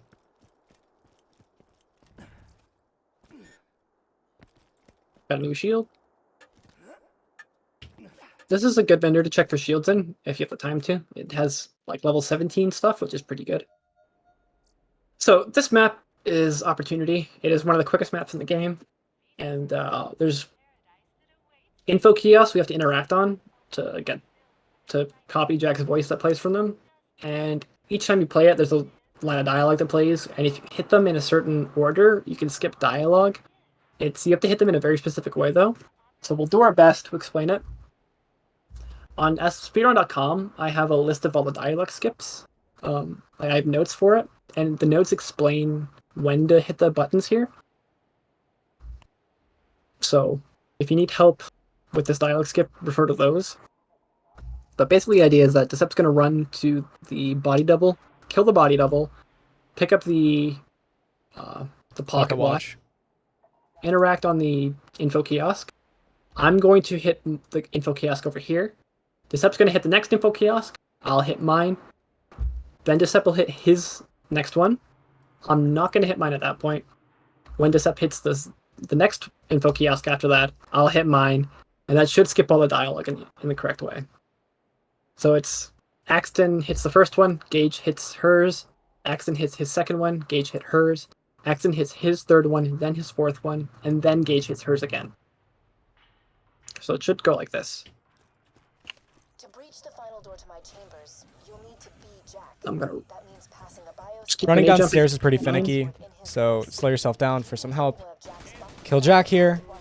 Pick up the pocket watch. You need to interact on this infield kiosk twice. Then I hit mine, The next one you would also have to hit twice. and I'm gonna hit mine. And then from here on out, you could just press them once to get the dialogue to play. So press that one once. I'm gonna wait. This info kiosk once. Then I hit mine. And that should allow me to place the pocket watch instantly. Now from here, I'm going to play home movies. And that we'll skip the rest of the dialogue. I'm gonna grenade jump back to the start, travel immediately, and a pocket watch should appear before you travel out. There's the Okay, what's up? animation of the pocket watch sliding into the machine. If the pocket watch is not all the way in on the 4th tick, it's not going to work. So tell your host to travel again. That's the big thing there for timing. Yeah, that map's pretty quick. Again, refer to the dialogue notes if you forget how to do that one. So the next mission is Bunker, and there's a huge, like, really long dialogue at the start of the mission that you have to wait for before talking to Claptrap. So what we're going to do is, this up's going to go turn in the main mission, and I'm going to travel to Overlook. For this one, I travel right as I hear the grenade explode. Hey, Slab. And you want to make sure you go to Overlook. This is it, everybody. At this point in the run, there should be 2 missions at the Overlook bounty board. So I can spawn in, travel back to Sanctuary immediately, and just simple grab the missions here under dialogue. If you need a shotgun, you can check the gun vendor there for a shotgun. We have an upgraded one already, so we're not going to check for it. And then when we spawn back in, I'm going to immediately travel to Thousand Cuts, and Decep is going to talk to Claptrap. Make sure you talk to him within the last travel tick, because you want him to still be talking when you travel away. And make sure you talk to him exactly once. Right here, Once you Decep's going to run to talk to- Claptrap, and then play Rocco's Modern Strife. As soon as I hear Claptrap start talking again, I'm going to pick up Defend Slab Tower. That'll skip all of Claptrap's dialogue, so we can move faster and open the door. I'm going to call it a door instantly. Right here, I'm going to do another Death Warp. I'm going to run and jump down here onto this little platform you can stand on. It's just a bit closer to Death Plane. When Decep hits the second save in that area, it's like halfway up the hill, I'm going to Death Warp. So right about now, I'm going to Death Warp. Make sure to down myself before I do, so I preserve my energy, and I should spawn here. This will just help make sure we get the spawns we need. Throwing your turret out can help you. First of all, get spawns, and second of all, maybe aggro some of the spawns. And then here, the Gauge is just going to want to kill as many things as possible. You need to kill the 2 surveyors that spawn to get the Badass Constructor to spawn. So once we get the Badass Constructor to spawn, you don't have to worry about kills too much. I usually back up and go for a Black Up stack here after the surveyors are dead. You could shoot through the shield on Badass Constructors quite easily. Don't really need to worry about that. Then just run past these 3 soldiers, hopefully not dying, Oh, that was close. and then traveling to Bunker. At the start of the map here, I'm going to switch back to the main quest. You can tell it's the main quest because it has a vault symbol as the icon. And that'll just help us keep an eye on where the enemies spawn. Now, as I make my way up to the first autocannon, there's going to be some dialogue that plays. I'm going to slow down as I walk past the... I'm calling it a door again. It's a hologram wall. You get the idea. I'm going to slow down there to make sure the dialogue plays in a certain order. If Brick is talking about destroying the autocannons, as you get up to the autocannon, wait for him to shut up. Otherwise, if he's not talking, then you can kill the autocannon. So that looks like this. I'm going to run up. Slow down right here. And then Jack is talking here, and you have the objective destroy autocannon, which means you can kill the autocannon. If Brick is talking to you about destroying the autocannon there, do not kill it until he shuts up. That's very important, because if you kill that autocannon too early, you will not be able to progress the quest whatsoever. Then I'm going to come up top here as well, do a little grenade jump like you just saw, and then I'm going to help out a little bit with the autocannons. I'm not going to stay for the whole fight, because I need to do it out of bounds to get in position to travel early. So I usually leave around the time that 6 autocannons are dead. They're over all over by the sap already, so I'm just gonna go now. Make sure you have at least one grenade saved when you go out of bounds here. You want to come to this platform here, and just run, fall down here, run up, and you can walk right through this cliff here, and fall all the way down to the bottom. And then make sure you hit this button. It is very important to hit this button, and you want to do it before the cutscene that plays is about to start. Once you've killed the last autocannon, you should stand on this spot right here. That's not very good. Why are the lasers over here? I'm not going to be standing at the spot that I just talked about. Now we're here. Okay. You should be standing right here. This should give you a consistent bunker pattern. Sometimes bunker says no and decides to make the consistent thing not consistent. Yeah, usually if you stand in that spot, bunker will behave correctly, but sometimes he'll just fly around for like 20 seconds and you'll lose time because of it. It's pretty much RNG, but standing there usually makes it consistent. So bunker will show up, hopefully show you the crit spot, which you should then shoot, and clear bunker's health bar. And then you can jump down to the vendor, sell the extra trash in your backpack, maybe buy some grenades or something if you need it. But we're just waiting for bunker to go to death cycle, and you can conveniently shoot bunker from where I'm standing. As the gauge here, I'm going to stand like right where these blue lines, all the three of them meet. I stand right about there, and take off my shield to do a buck up in a little bit. And then get ready to play Hyperion Contract when Roland stops talking. So he stops talking, and I play the quest. And then I tell the host to throw a grenade now. Then I travel, do a grenade jump, and after I see the check mark, I'll hit this button. So, the idea there, behind me doing the out of bounds and doing a dialogue skip and everything, is that the elevator is, you're supposed to ride the elevator all the way down, and you have to hit the button on the elevator, because there's a trigger to do. But the game can't actually tell where the elevator is, right? So, we've moved the elevator to the bottom of the shaft before we're supposed to, and then Decep hits the triggers up top, and that will make it so I can hit the trigger for the button as we're traveling out. So you don't have to ride the elevator all the way down. You can just hit the elevator when it's at the bottom as opposed to being at the top. And that'll save a bit of time, basically. Their way of making sure that you've rode the elevator is there's a trigger for pushing the button, and then there's a trigger for being at the bottom of the shaft. I want to note my timing for when to say go is when the scanner thing hits the top of where it needs to be. I hope that makes sense. The scanner moves up and down, scans you, and then it'll hit the top, and then you should be able to interact on the Pocketwad, the voice modulator thing to test your voice. But that's when I say go, is when the scanner hits the uppermost part. So in this map, all we have to do is just run forward here. The action is going to travel out immediately. And the gauge has to get just near this button, so Axton can hit it. That button's an all players trigger. What this does is it skips the cutscene of meeting Angel. And then when I travel back in, and this is where I'll get my buck up. When we spawn in here, I'm going to wait for Angel to stop talking, and then play Rackaholics Anonymous. And then Decep's going to shoot the injectors, and we can start the wave fight. So the big thing to note for Control Core Angel is that the first 3 to 4 waves, I'm going to go with 4, have 4 spawns in them. You'll get 3 at the start, and then after you kill the first one, a 4th enemy will start spawning. So it's important that you kill the first enemy that appears as soon as possible. That's the only way you can really speed up the beginning part of this segment.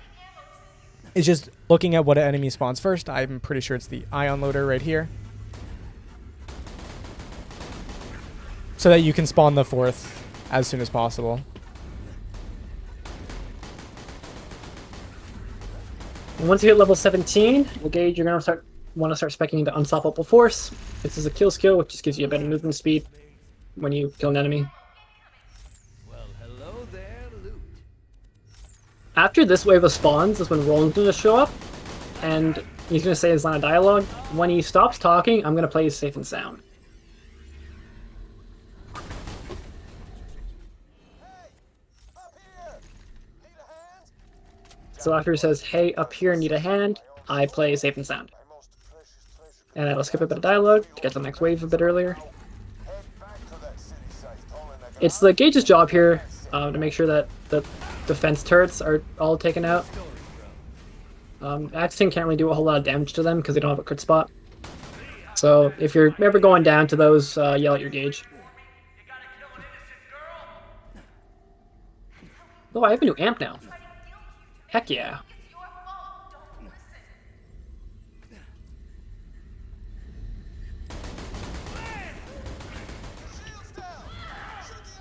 So after you destroy the injector, Roland will come into the ground here, and he'll start following the host. So the host is going to want to lead him to where he has to be for the next point, which is just over here. For reference, that's the door where we came in right there, and we want to be at this pillar right here. We want to be on the right side of that pillar. So he has to be about right there after this wave, so I try to put him in that spot. That's close enough.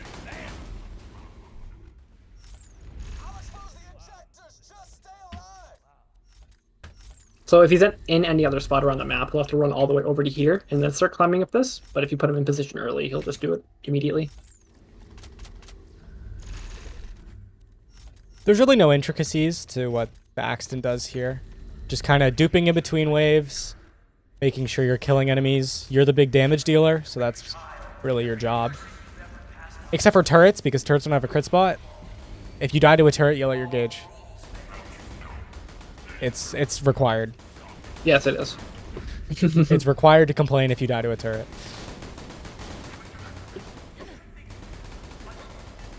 So after this next wave of enemies, the injector will fall. We're going to destroy it. And then Roland will say, ah, crap. After he says crap, I'm going to play Clan War. Go to my menu. And now I play Clan War. And I want to start running to basically the opposite side of the bubble from where Roland lands. That's where he needs to be. He needs to be right here at the end. So I try to stand near that. So for this wave, you're going to get 3 normal spawns and 2 badasses. Make sure you kill 1 badass as soon as possible, because that's your time gate, is waiting on the 3rd badass to spawn. I've gotcha. This isn't over. Stay on your toes. Same thing here. You get 3 badasses this wave, so just kill 1 as quick as possible so that you get another one to spawn. And after this next wave, we're going to be doing a dialogue skip. So once Jack starts talking, we want to kill the 2 enemies that spawn. Then a 3rd one will spawn. And basically, before you kill them, you want to... I'm going to play an echo. Deceptix is going to play a quest, Stalker of Stalkers, and then I'm going to play a second echo to interrupt that quest. So it'll be like this.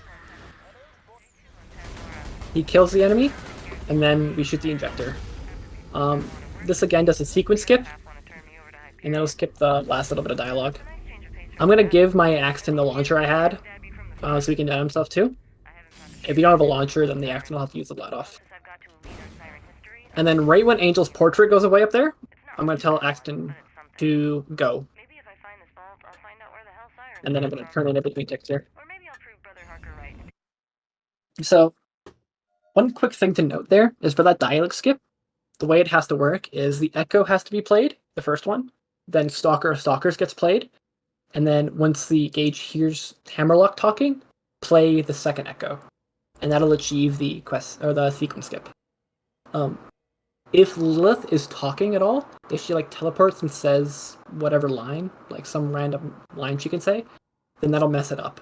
So make sure Lilith is not talking when you're going for that. And then just kill the enemy and the last injector as quickly as possible. So we travel back, and the Axton does a death warp. We do not have a save station hit in this map, so it's just going to default to spawning me at the fast travel, which is good because we need to go back to Sanctuary. Again, this is a one-way travel, so you're going to automatically be hovering over Oasis when you enter, so just hit down and then go to Sanctuary. And I'm going to go for a buck up here. You basically want to be going for a buck up as the Gage whenever you can. Now we're back in Sanctuary. Sep's gonna go turn in. I'm gonna travel when I hear Marcus say there. How'd you get back there? Oh, friggin' vault. Hunter. Got a mission. But again, find the travel timing that works for you. Decept's also gonna grab Marcus and Brick, or Mordecai and Brick under dialogue. See me. Got a fun little project for you. I'm gonna grab Lilith's or Ellie's quests under her dialogue, and then if you got Ellie talk earlier, I'm also gonna grab logins here. If you don't have that quest there, then don't worry about it. Make sure Can you you put do on the- your shield at some point. Yeah, it's very important. Also, Gage, make sure you get a car. That's also very important. You need a car. So my job here is just drive to Sawtooth Cauldron. I'm getting every name wrong right now. Welcome to the Iridium Blade. So yeah, I drive to Sawtooth Cauldron. Decept's going to run to the Arid Nexus Bridge and play Bear of Bad News to skip the Hyperion robot voice. Yeah, so I'm running to this trigger. Once I hear the robot voice, I'm going to play Bear of Bad News. Folks in Sanctuary don't know about robots. And then Unjust can pretty much travel as soon as he gets there. It's important that you aren't leaving to Sawtooth Cauldron until you hear Brick start talking. Brick doesn't need to finish talking, but he at least needs to be talking for that to work. Yeah. So Sawtooth Cauldron is a pretty difficult map. There's a lot of enemies in tight quarters, which is a real big reason why it's important to get an upgraded shield for the Axton at some point. So the idea for this map is once you spawn in, the Axton is just going to blitz straight to the elevator where mortar spawns. But if he goes really quickly, he'll actually run past a trigger that will need to hit. The unfortunate thing is that trigger doesn't spawn until Brick finishes talking here. So the Axton's going to run ahead to the elevator where mortar usually is, and the Gauge is going to do a couple grenade jumps to get to that trigger that you need to hit at the entrance of Guano Grotto. And then I'm going to play a quest once I hear Mortar start talking, and then Decept's going to continue killing the ambush commanders. So it'll go something like this. To get to where Sawtooth Gage is going to want to do a grenade jump here, and then a grenade jump off the cliff as well, to get there quickly enough. load of Sawtooth, but hell, wouldn't be any fun. You'll definitely want to slow down at certain points throughout this movement as the Axton, just so you don't like fly off the ground. And then you're going to take out the ambush commanders in this order. Run over to this area. You will either get 2 or 3 spawns, and then you can bait the swing out of the last commander and shoot him in the face. Throw your turret on the floor to draw aggro, and then you're going to do a grenade jump up here. During this line of dialogue, you want to play the Good, the Bad, the Mordecai. I'm going to play Too Close for Missiles here because we messed up the dialogue skip earlier. But normally, during Brick's line there, play the Good, the Bad, the Mordecai. I had Tiny Tina riding piggyback, right? Throwing grenades at the Sawtooth. And then you can hit an invisible trigger over there. I'll go back and show you what my lineup is in a second here.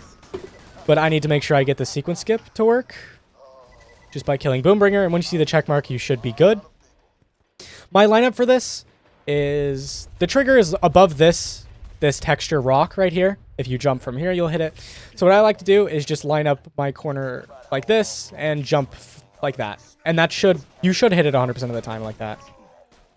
And ask yourself, if I could kill the wise leader of So, without breaking a sweat. normally the way that what happened there is you kill the ambush commanders, Brick will start talking, then you kind of want to play the quest, the Good, the Bad, the Mordecai a little bit later. The way the dialogue works is you want Brick to be talking, the quest to play, and then that trigger that Decept just showed you how to hit, you want to hit that trigger after the quest has been played, and this will also achieve a sequence skip, which again is just a really good dialogue skip. Then the action is going to blaze through the rest of destroying Boombringer, and if you kill Boombringer quick enough, then you've done the dialogue skip, and you can come right back to the elevator. Then here you want to run into the elevator as quickly as possible. Sometimes you can't kill Mortar that quickly, so you want to run in and then kill Mortar. It doesn't really matter. So if you have Too Close for Missiles at this point, you want to play it as you get close to the top of the elevator. If you don't have it, don't worry about it. You can use it as a backup too, but typically play it before you reach the top here to skip this line of dialogue. It doesn't really save any time, it just makes it a slightly bit easier. Gets the buzzers to spawn a bit earlier. And then now we're just trying to clear spawns up here and kill the buzzards. 2, 3, As a 4, gauge, 5. I'm gonna come over here, play capture the flags after they're all dead, and then I'm gonna interact on these two. It's important that you interact on the crates in a certain order. So follow the order that I do on my side and follow the order that Unjust is on his side. That's the fastest way to get that done. And go. Well done. Jump off the And then you can travel out a little bit early. You can time it with position with the buzzards. And as soon as you get the check mark, you're done. You want to area travel out of Sawtooth because that's closer to Iridium Blight. Or closer to Arid Nexus. Keep your head down, Slam. Axton's going to run to Arid Nexus, and the gauge is going to get into a car. That ought to do it. The way to the info stockade is open. So Gage's only responsibility in this map is Pump Station 2. So I'm just going to drive there and do the pump station stuff there. The Axton, on the other hand, has to do literally everything else. So turn in the quest, hit the pipeline trigger, and then you're going to make your way over to Pump Station 1. Pull both these levers, run directly to Pump Station 3.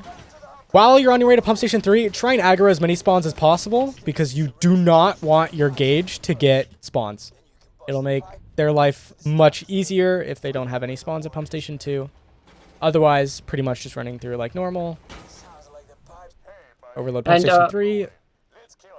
As a gauge, you saw me destroy my car before I entered here. It gives me unstoppable force for movement speed, and it also makes the menuing for the Axton a bit easier. Yeah, it's important that I get a saw blade technical here, because the hitbox is a little messed up, and I can hit the pipeline without actually hitting the pipeline. And then I get out of the car, and I'm going to do a simple grenade jump to get to the travel. Just throw a grenade up here, time it correctly, jump on this ledge over here, and then you can run your way over to Badlands. And after I finish with my levers, I just hide and try to stay alive, so Axton can travel quicker. This map, super quick, super simple, just running through. Doesn't really require much explanation. Make sure you run against this ledge right here to trigger some dialogue. You need to trigger Jack's dialogue there. And then we're just making our way through the info stockade, going up the stairs, downloading the information. As a gauge here, I'm going to travel when I hear Little Mouth. That usually works, depending on like if your Axton stubs his toe at some point throughout the area and like slows down a bit, the dialogue can get kind of messed up and like other people can be interrupting each other. That usually doesn't happen, and if it does, you kind of just have to guess at the timing of the dialogue.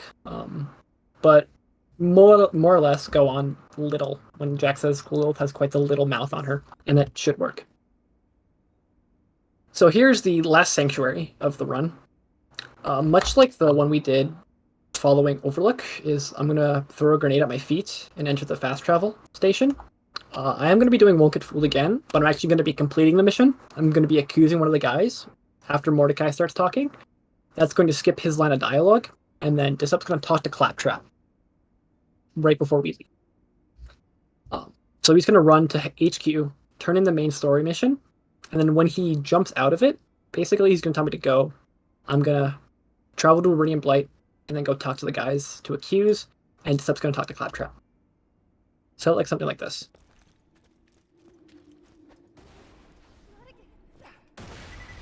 Hey, Slab. Go.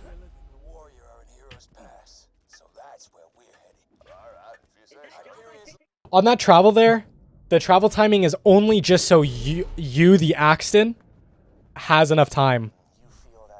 Otherwise, yeah, just make sure you have enough time to make it to Claptrap, because the gauge will always have enough time to get to the accused. And right here, I'm going to travel out to Sawtooth Cauldron. Typically, I'll travel when I hear Jack say the word aching. We waited. Go.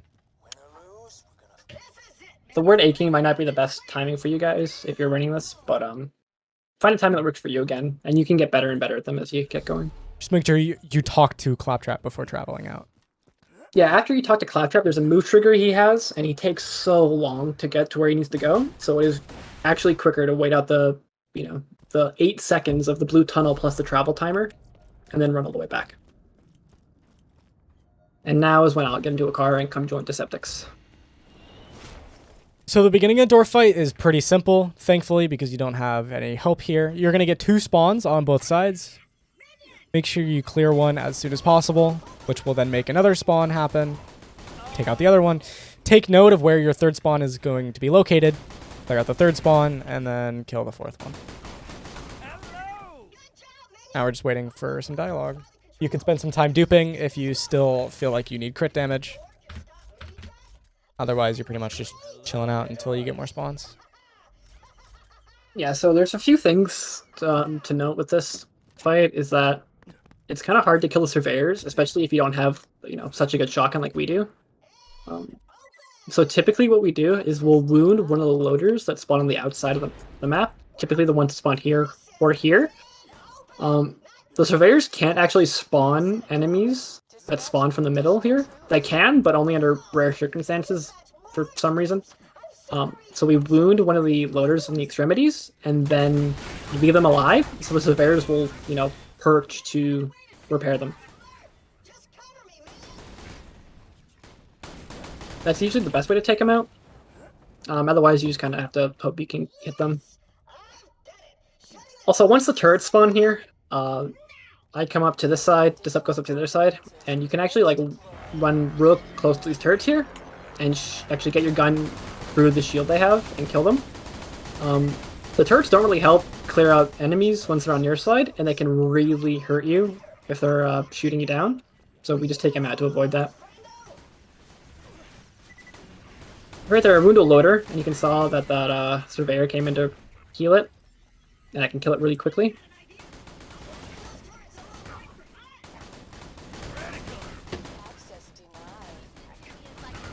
So you see, it made it really easy because all 3 of those surveyors came right in to get the loader instead of flying around.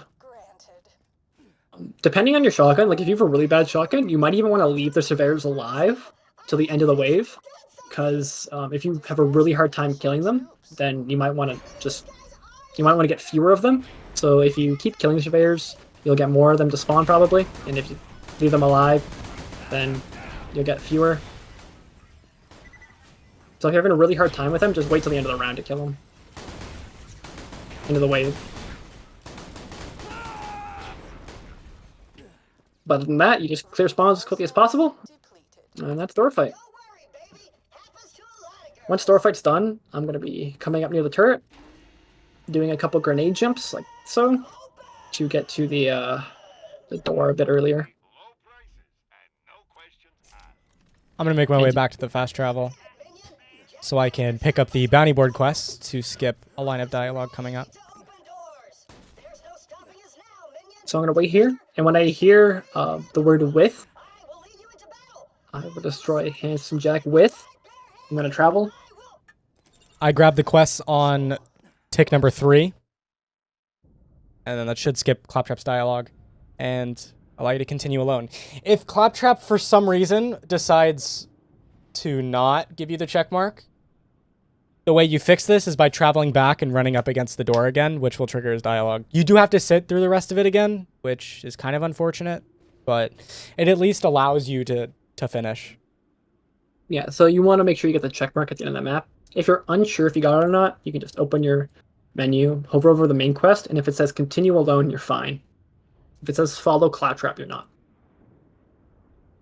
So this map is all Axton, so take her away, Decept. So Heroes Pass, there's a couple routes to go through. I'm going to show you the more consistent and easier routes. The big thing to look for is just kind of dodging enemies. You'll sometimes go down to the sniper enemies because they're a pain in the ass. But otherwise, the rest of the enemies shouldn't really be too big of a deal. I guess the 2 sergeant loaders at the end could hurt you a lot, but they aren't too much to worry about. honestly, just follow the path that I take. I'm going to try to explain some of the things that I'm doing. We'll see. It's going to go by really quick. I apologize if it does, but here we go.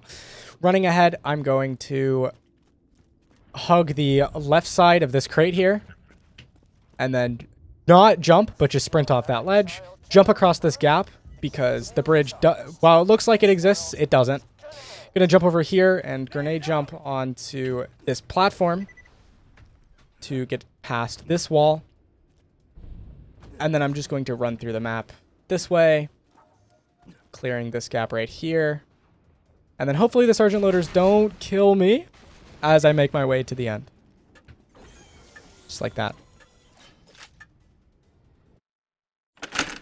While I showed off the easier way to do Heroes Pass, I also thought it'd be a good idea to show off the more difficult version of this skip as well.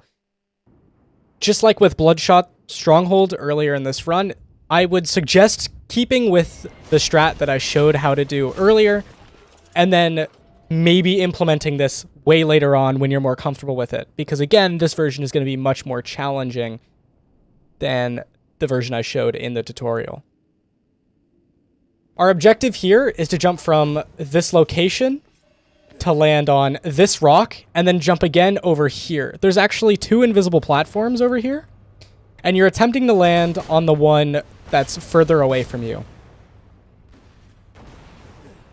Again, this version of the skip is much harder than the version I showed previously, but I'm going to attempt to show you what it's supposed to look like right now.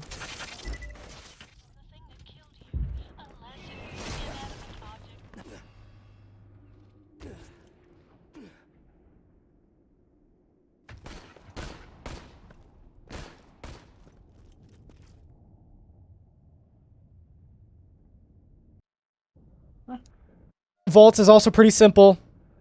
We're just going to run in a straight line to Jack, which is not very hard. Like this. Jump across the gap, make your way to the cutscene, and just kind of get ready to shoot him in the face afterwards. If you want, now is the time you can bind. Shoot to the scroll wheel, just because it can help for this fight. As the gauge, you don't matter anymore in the run, because you don't move this quickly. There's only one objective. There's not multiple places we need to be. So I kind of just can do whatever. At this point, I usually do a grenade jump that we do in solo. Just to, you know, have something to do. Come say hi with my buddy. But at this point, yeah, the gauge does nothing.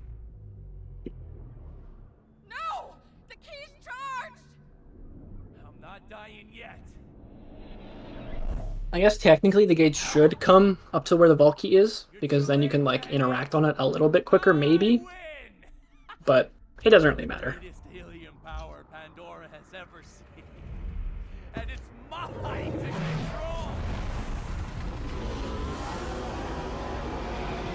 So this is the final boss, Warrior. This is kind of your like final test to see if you've stacked enough crit throughout the entire run. Hopefully you can get this in one cycle. You should most of the time be able to get this done in one cycle. Just like Especially that. if you have a good enough shotgun. Yeah. Like the one we have here. And then I'm going to sit in this corner so that I don't take the knockback from the tail slam right here. And then I just prepare to finish off the warrior. And I'm just doing an out of bounds to come say hi. Because why not? I think I messed it up actually. Oh no, I made it in bounds. Okay, cool. Gaming. I can't play the quest though, so you have to. Okay. The quests to play are grandmothers or kill yourself. You can't play kill yourself, you don't have that. You Never have to play mind. grandmothers.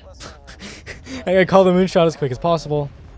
I think the notes I have posted say you can play kill yourself here. You can't. You can only play grandmothers. But yeah, from here we're just shooting Jack in the face and then interacting on the Valky, which will be time. And that is the Borderlands 2 speedrun. Wait a sec. Let me. You don't want to touch this thing right now. Trust me. So yeah, timing will automatically end, or it should automatically end if you have the load remover set up correctly via live split. If it weren't for the Vault Hunter, we'd all be dead. As soon as you touch the key, it should end automatically. So yeah, that is how you run this game with 2 players. If you need any help or anything we didn't explain perfectly enough, or you want to just learn a bit more about how to do this, please feel free to ask questions in the Discord. Everyone there would love to help you. We're always excited to have new people run this game, and it can be confusing at times, so don't feel too discouraged if you don't understand it immediately. Yeah. And most things come with time, but again, we are always happy to answer questions. Whatever problems may arise during your learning, during runs, during whatever. If you run into some random thing that we've never seen before, we'll try. But most of the time, if you run into something completely random, it's probably happened to us before, and we probably have some really weird way of getting around it. So, again, we're happy to help, happy to answer like any questions, and yeah, that's pretty much it. One thing I will say is that it's probably when you complete a run, if you want to actually submit to leaderboards, I slipped in Death Trap by mistake. It's a good idea just to open your bar menu and show that it's been disabled. You will need to show your bar at some point. I usually do it at the start of the run just so I don't forget, but you can do it at the end of the run just in case to make sure it's in your video. So yeah, that's how you run Borderlands 2. Thank you all for watching, and good luck on your runs. Good luck, you guys.